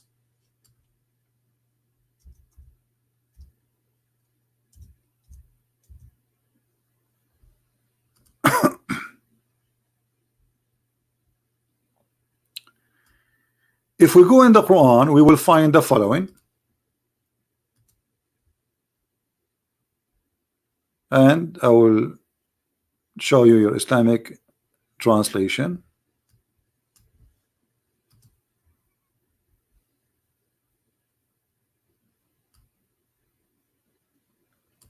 Chapter 53, verse number 19.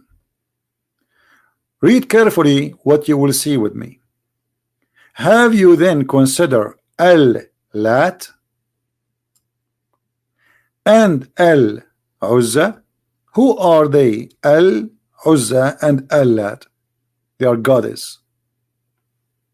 Why they add Al before them? For they are divine. God Uzza, God Lat. And here we go. Al-La. Do you see it? Your God and his daughters, all of them, their names started with Al.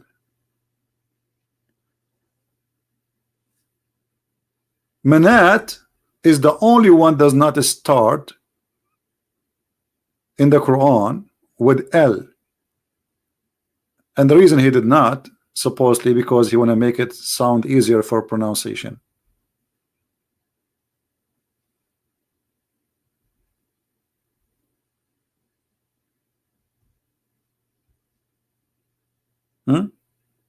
If you go to the there's tons of verses showing us how L appear, but just to show the ignorance of the one who wrote the Quran.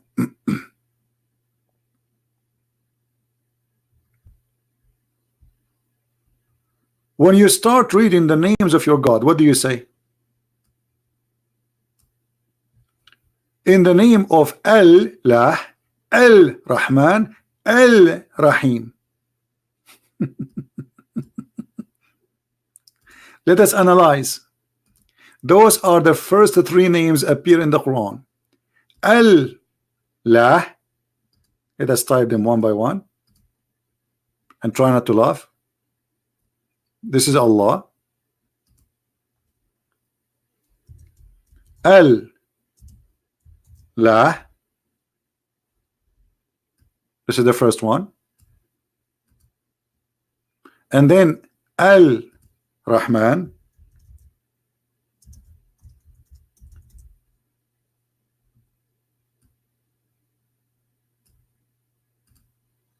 And then Al-Rahim.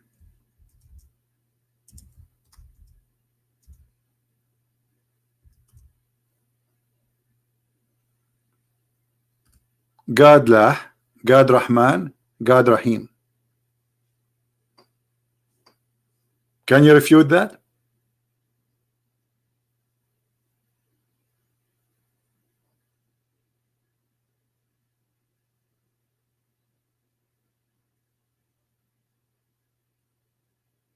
Al is a word meaning God. If you go even to the names in the Quran,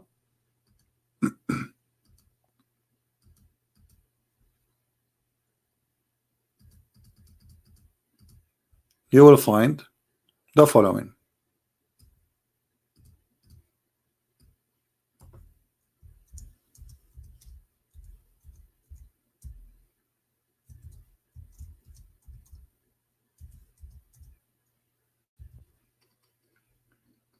Ya Bani Israel, O children of Israel. Do you see it?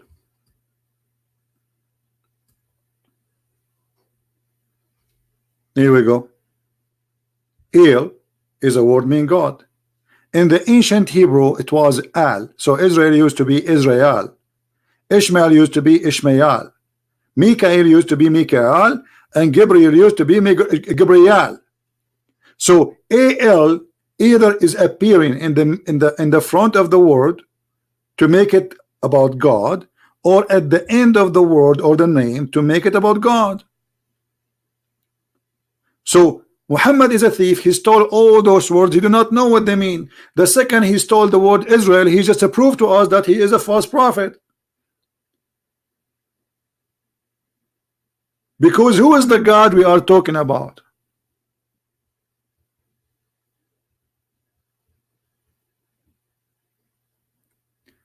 How many of you heard that or some Muslims making fun of the story in the Bible about Israel is struggling with God?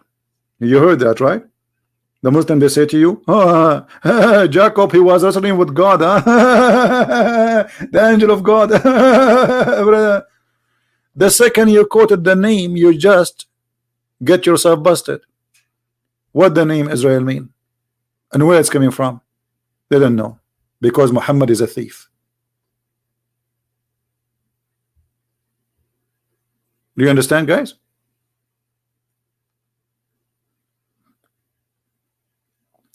If you ask Muhammad what Mikael mean, he do not know. Okay, Jibreel, he don't know. How you are a prophet of this God, yet you do not know why their names is like this, and what their names mean, and why the God he called his angels by Hebrew names. Anyone can explain to me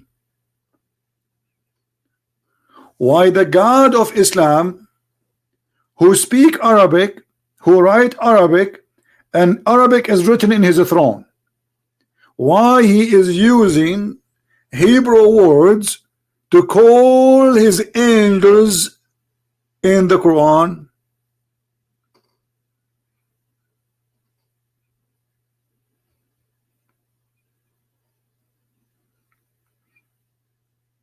I think today our video is kind of too much information.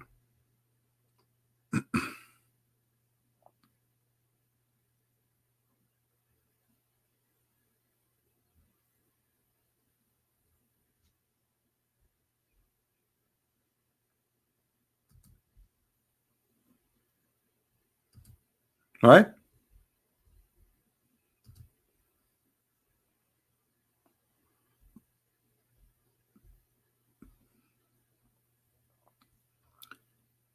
Do we have any Muslim would like to say anything?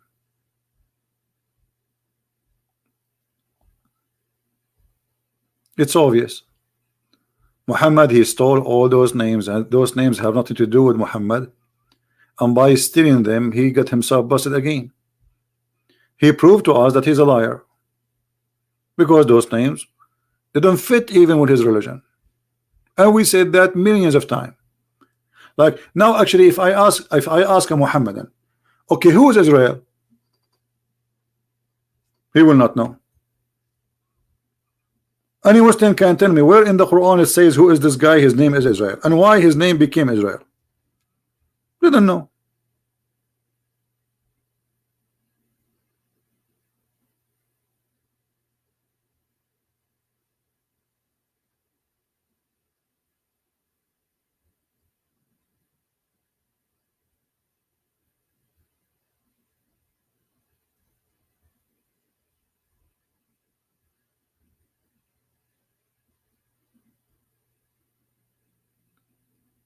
Any Muslim can show me what this name mean and where this name is coming from? They don't know. What a cult. This is the kind of a cult. They knew nothing about anything, but yet they claim that Allah is all-knowing.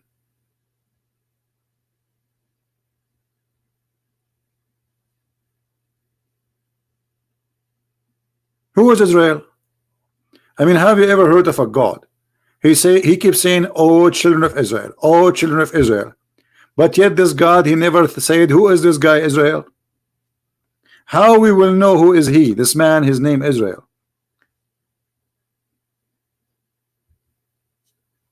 Shouldn't the one who taught Muhammad about Israel tell him who is Israel?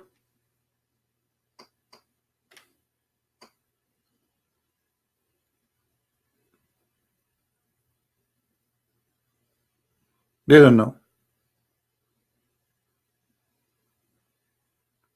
No, they cannot say they don't believe in Israel that exists. You see, the problem, the Muslims, they cannot say we deny Israel because it's in the Quran. And not only that, actually, the Quran says that this is the land of the Jews. You see, the problem, most of those who speak with the Muslims and the Muslims, they are ignorant, they don't know. The Quran confirms that the land of Israel is given to them. Chapter 5, verse number 21. Allah, he said to Moses and to his people, "O my people, enter the holy land which Allah assigned into you." Do you see it? Yes, Allah is a Zionist. Do you see it? They say to you that this is not your land. This is what they say. They say Israel is not the land of the Jews. The Quran says so. Not a single time the word Palestine mentioned in the Quran. You see here in the translation they put the word Palestine between two brackets. Never exists in the Quran. Not even once.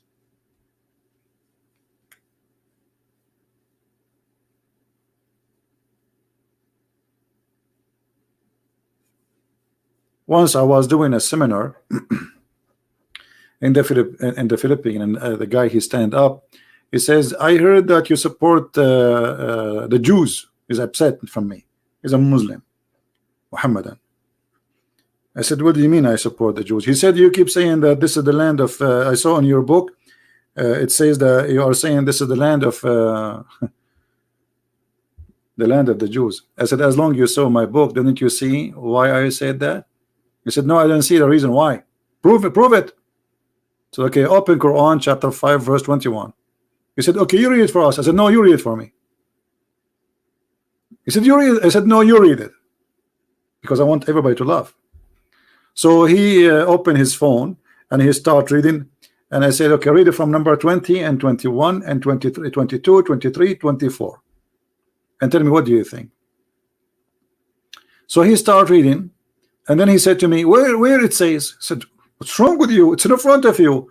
Isn't it Allah?" He says to Moses to order his people to attack and kill those who they are living there, and they said to him, "We will not attack it, we will not enter it. Let your God fight with you." And only two Jews agree with Moses to attack, and according to the Quran those are the good believers. And then Allah, he punished them for 40 years not to enter the Holy Land because they disobey Allah.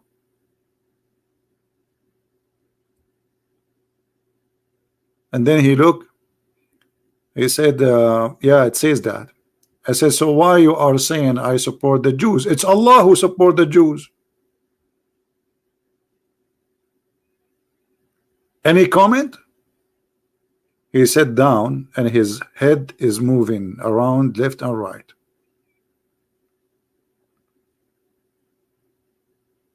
And then I continue explaining. I said, "This is an example of ignorance.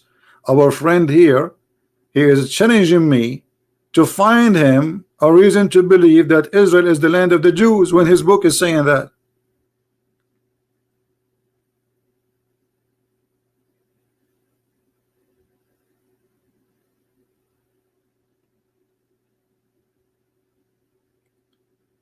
And then here again, by the way, if you ask Muslims, you see all those names get Muhammad busted. What Musa's mean? They don't know. How Musa's called Musa's? They don't know. Why God he chose the number 40 to forbid it from the Jews? They don't know. They don't know. And then, by the way,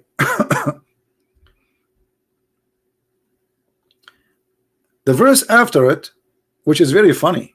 I mean, this Quran is a funny book. I mean, look, here we are talking about Musa's. Suddenly, we go back to speak about, tell them the story of Adam, Kabil and Habil. Okay, what they did? They offer not sacrifice, they offer Qurban.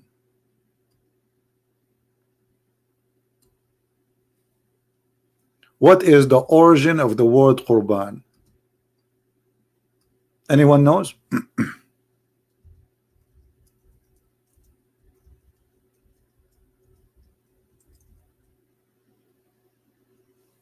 Who is a Muslim can tell us where this word is coming from? What Qurban?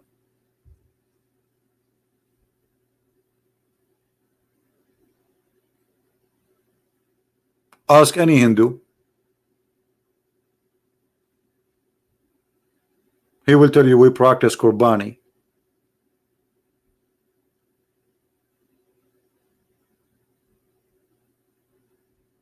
What is that?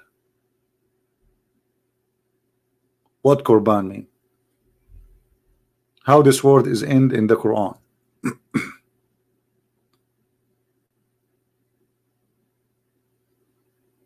Any Muslim? No, Quran is a blood sacrifice. Qurban is a blood sacrifice.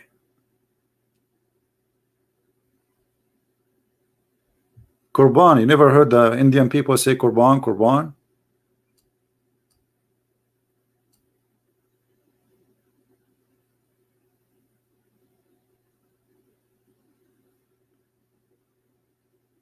And then if you read the story here, you would die laughing.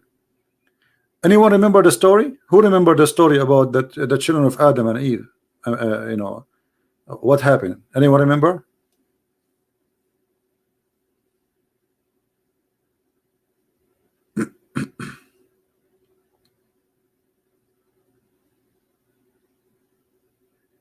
Qurban is a blood sacrifice. Anyway, we can say this is language sharing, no problem, but not the problem. But here there is more. Read carefully. The story of Cain and Abel, that Cain and Abel, both of them, they are supposedly brothers. And according to Muslims, each time Eve, she delivered twin, but they are not one twin. They are like one male, one female. And Adam, brother, he used to marry the twin from this delivery, like the male, to the female from the other delivery. You know what I mean? So he don't marry the twin to the same twin from the same delivery. He married him to the other one. But what happened here, brother, that the sister, one of the sister, she have a cross eyes, brother. And now both brother, they want to marry brother, the women or the sister who have no cross eyes. This remind me of the story of the guy in the what is called, the love gear, the love guru, when they speak about the cross eyes. Cross eyes. And then Allah, he asked them to offer sacrifice. Actually, why I'm showing you this? I mean, let me show you the reference. So because they would say, hey, he's lying. It's not true. Where you got this from? A liar. He's a liar.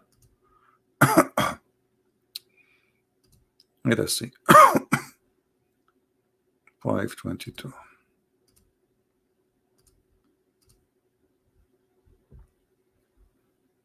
every interpretation, by the way, have different mood and different story. So when you read Islamic story, doesn't mean they are all the same. Depend in the hummus, the scholar he was eating in that day. All right, this is Ibn Kathir.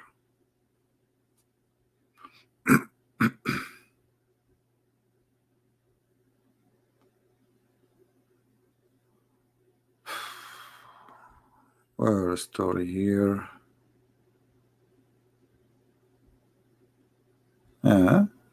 What, there is no story?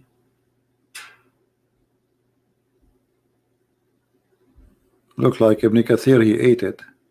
I know. Well, it's 27, 527, so where it is? This is 5. 27 here, okay. All right, tell them the story of the brothers of sons of Adam. What happened?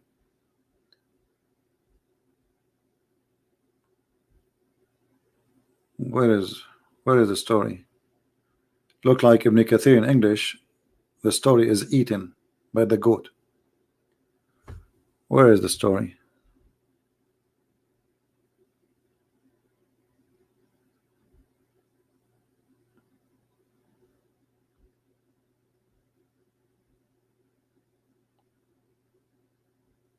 He is talking about killing, but they are talking about the sacrifice.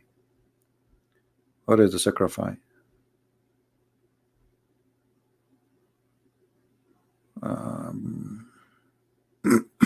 Yeah, here we go. I thought they because sometimes they delete the whole story. They do it. They have history. All right.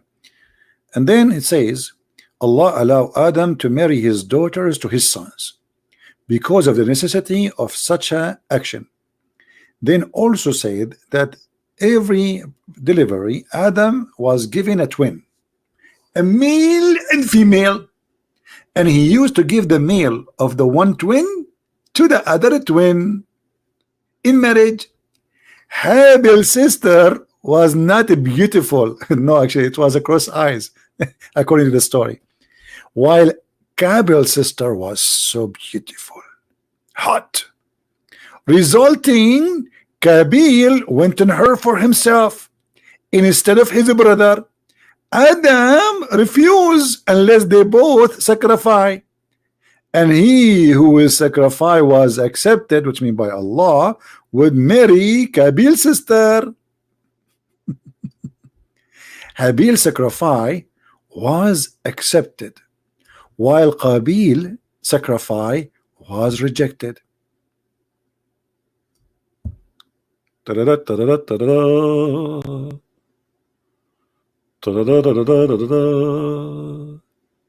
then he says, and that's what Allah told us about the accord. Ibn Abi Hatim recorded that Ibn Abbas said, during the time of Adam, the women would not allow to marriage for her male twin, if. But Adam was commanded to marry her to any of her other brothers. What other brothers? In each branch, okay, Adam was given twin, male and female. A beautiful daughter was once born for Adam, and the other one was not beautiful. So the twin brother of the ugly daughter said, marry your sister to me, and I will marry your sister to you. He said, no, for I have more right on to my sister. So they both offered a sacrifice, and the sacrifice, the one who offered a sheep, the sheep was accepted, while the sacrifice of the other twin brother of a beautiful daughter, which consisted some produced, was not accepted. Any Muslim have a comment? And actually it says clearly that the one his sacrifice is not accepted because he offer vegetables. Allah is not vegetarian.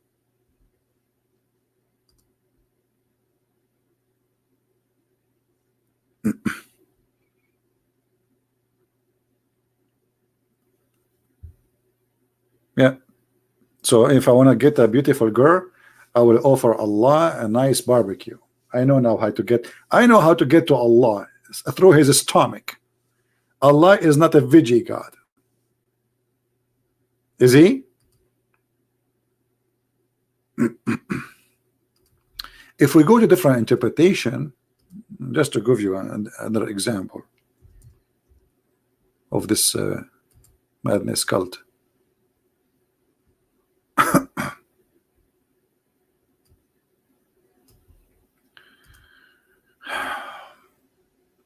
Five 27. Man, the website of the King of Jordan is working. Look, look like he get paid by the American. He's paying his bills. So, and recite, O Muhammad, to them, the people, the story, the tale of the two sons of Adam, Abel and Cain, truthfully, بالحق, by the truth. Okay, okay, and then they sacrificed to God. And Abel's case was a ram, and Cain, he gave some green crops. Shame on you, Cain. You give God, you give Allah green crops. What's wrong with you? Huh? You want Allah to eat some carrot?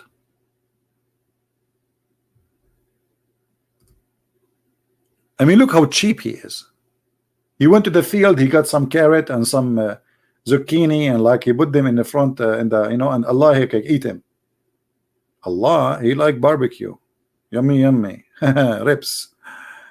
Give me tips from the ribs. So Allah, he took the ram. Muslims, why Allah, he took the ram? He did not take the vegetation. Anyone knows? And the funny, the Muslim, they say Christianity is a pagan cult, believe in sacrifice, blood sacrifice. Here we go, your religion saying the first sacrifice ever happened by Allah and Adam children, since Adam.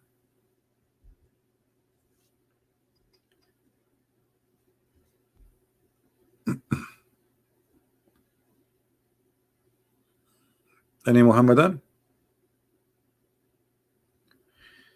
All right, we have,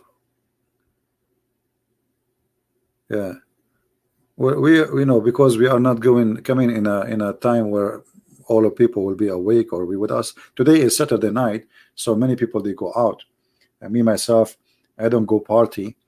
Or what I need to do, the party come to me. I give Allah a sacrifice and the party will come. Oh, what you need, some ribs and some steaks. Yeah. What is that? What is this story? Where Muhammad he got this story from? And each time Eve, she delivered a child, she delivered a twin. Are you sure? Why not 4? And by the way, Muslims, they believe too, just to show you the contradiction. Let me see if I can find the hadith in English. Hold on. I don't think I will find it in English, but we will try.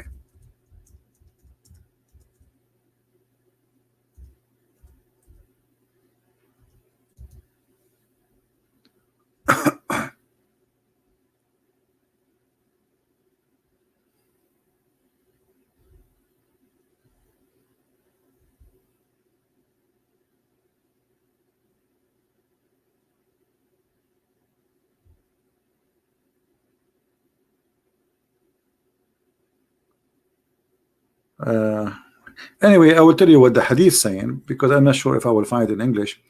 That according to Muhammad, Eve, each time she carry a child, she lose the child, and then Shaitan, he told her, if you want to keep your child, you have to keep him, you have to name him by my name. So she named him Al-Harith, and this is how he sacrificed. Where is this story? Let me try something else. Hold on.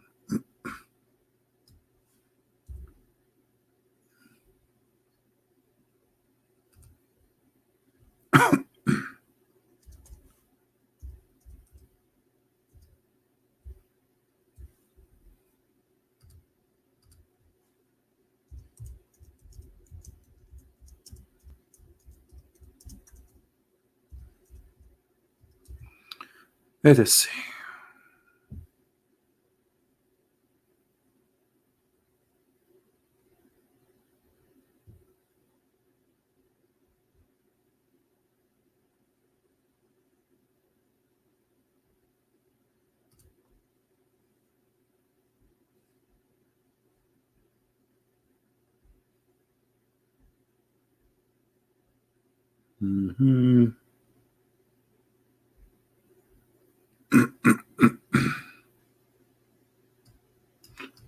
All right, let's see this one.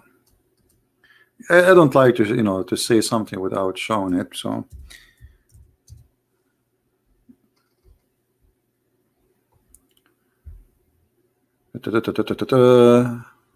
no,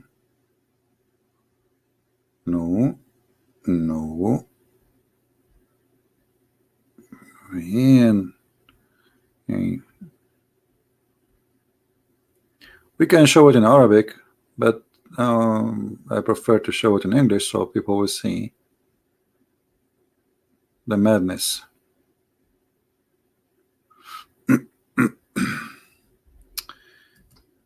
Okay.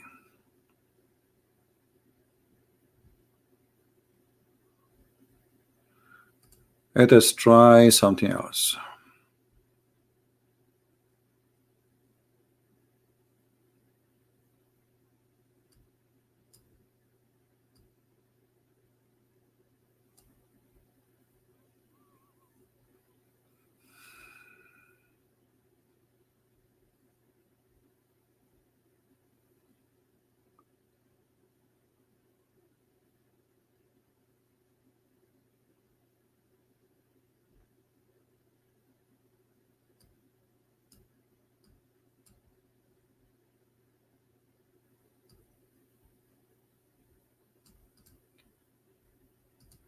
Let us try this one. Here we go. Finally, we found it. I apologize, it took me some time, but the Prophet said when Hawa is Eve. Hawa, you see here the Arabic name for Eve is Hawa. Hawa. So when Eve, each time she carry a child, Iblis come to her, and her children would not live after birth. So he said to Hawa, to Eve, call him Abdul Harith. Abdul al-Harith. Al-Harith is the name of the Shaitan. So she named him Abdul Harith, and he lived. Hold on. So the first child of Eve, his name is Abdul Harith. So who are they, those Abel and Cain? Muhammad, Mr. Muhammad. Who is Abel and who is Cain? If the first child of Eve is Abdul Harith, son of Shaitan, slave of Shaitan.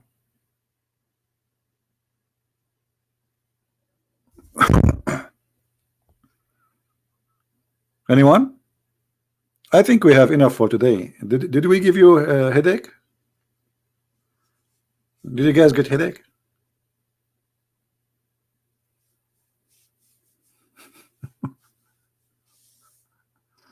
Abdul Harith. True story, brother. Muhammad, he said things, and by the way, this hadith is da'if, brother. Why? Because it's get Muhammad busted, you know.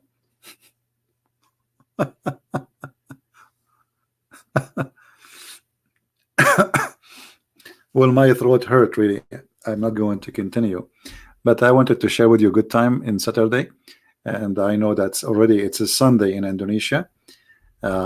I hope you guys are having a good time and learning, and I pray that's whatever we hear today is not for entertainment. I'm not doing what I do for entertainment. You see, I want every one of you will be, and like a irresistible force of knowledge and faith to fight the devil and his lies. I want every one of you, and I pray that all of you will do way better than me, and you will know way better than what I know. And that's why I share my knowledge. So, because you know, knowledge is power, and if we use it in the right way, in the right direction, it can be amazing power. I wish I can stay and maybe talk for 24 hours. There's a lot of things to share. I mean, it's endless.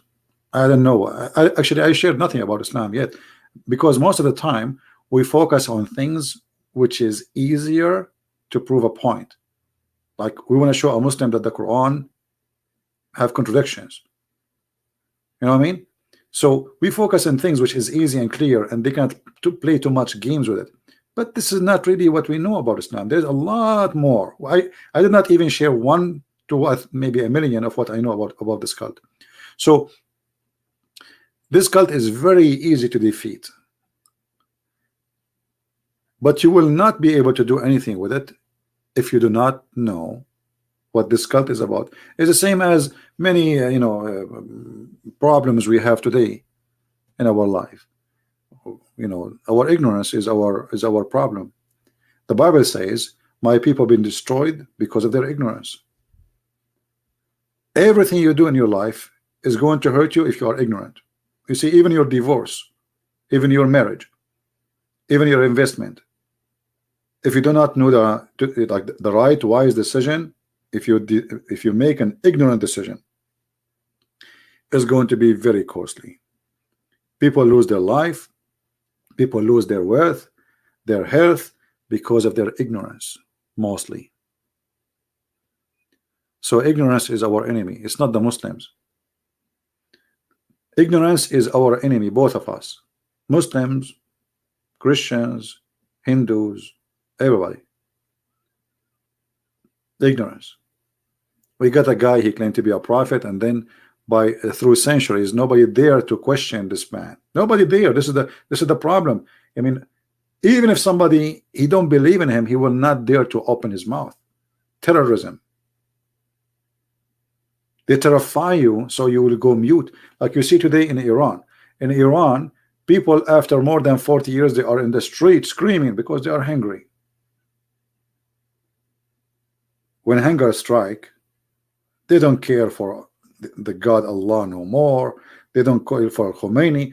And if they are really hungry, this revolution now is just started 2 days ago, will never stop until they take all the mullahs. We don't know what will happen next. But this is dependent on the hunger. Why we want to wait until we are so hungry and dying to make a revolution? Revolution starts from now, by learning, educating ourselves, so we will not suffer from hunger. So we will not get a guy, he put some stuff in his head and he tell us, in the name of God, in the name of Muhammad, I order you. We don't want somebody to replace Muhammad and to take advantage of our money, our life, and our women, as Muhammad was doing. That happened in the past, and that is happening today. In the name of God, somebody controlling you, somebody taking your money, your wealth, somebody fooling you. In the name of God, somebody scaring you to make you go in direction which is not right. God, my friend, he wants to save you, not to use you. This is why Jesus said, Sabbath was made for the man, not the man was made for Sabbath. Correct? The Jews, they took the word of God and they took the law which they received from their prophets, and they tried to make the law more important than the man itself. The law was made for the man, not the opposite. God, he do not need Sabbath. He do not need your Sabbath. He do not need your donation. He do not need your ritual. He do not need even your prayer. It's you who need it. So if the law lost the purpose, which is the man, when we say the man, we mean human being, the man and the woman. So if the law lost the purpose and the law became holy, and it's not the man who is important, then that law is not from God no more. You know what I mean? So the Jew, they start doing the same as Muhammad he is doing today. They start worshiping law which made by Muhammad, and it's not the man who is important no more, when the law supposedly made for the man, for the benefit of the man. But Muhammad is a person who made the law for his benefit. This is why in the Quran he says, the fifth of the booty is for me, the fifth from the attack for me, the best of the booty is for me, any woman she want to give herself to me, because he is God. So Islam from the beginning is made for the purpose of one man, not the man. One man, his name is Muhammad. So everybody praised this man, even he changed his name from Qatham to Muhammad, which means the praised one. So Muhammad, he replaced God by himself. He made himself equal to God. Actually, he made himself God on earth. Whatever Muhammad he say, you obey, the Quran say. But Muhammad is a very bad person. How we obey a bad person? Even the Quran confirmed that. So Muhammad, he want you to call your son Abdul Harith, the slave of Satan. So it's up to you to choose to be Abdul Harith or the servant of the Messiah. Thank you very much for being here today with me. Don't forget to download the video and share it with your friends as soon as it is ready. And don't forget to subscribe to our other channels if you like to join us when we are live on air, because we are doing more live podcasts in the other channels. Today, just because of the weekend, I'm doing it here, but we will go back and do it in the other channel. So thank you. May the Lord bless you. The Lord is my provider with wisdom, courage, and knowledge, and even the bread I have in my table. I'm very thankful for my Lord, for he said, not only by bread the man he live. We live by the bread, yes, but not only by the bread. Those who live with the bread, they die with the bread. But those who live by the word of the Lord, they will never die. That's why the Messiah said, the one who drink from my water, he will never go thirsty. The one who listen to my words, he will never see death. And the death he is talking about, that you will be away from the mercy of the Lord, and you will not be in his kingdom. So we pray that the Lord will be with us, save us from every evil, and he will open the eyes of the Muhammadan so they can see the truth, and the truth will set them free. Thank you very much for being here. Christ is Lord, Islam is false, and see you soon.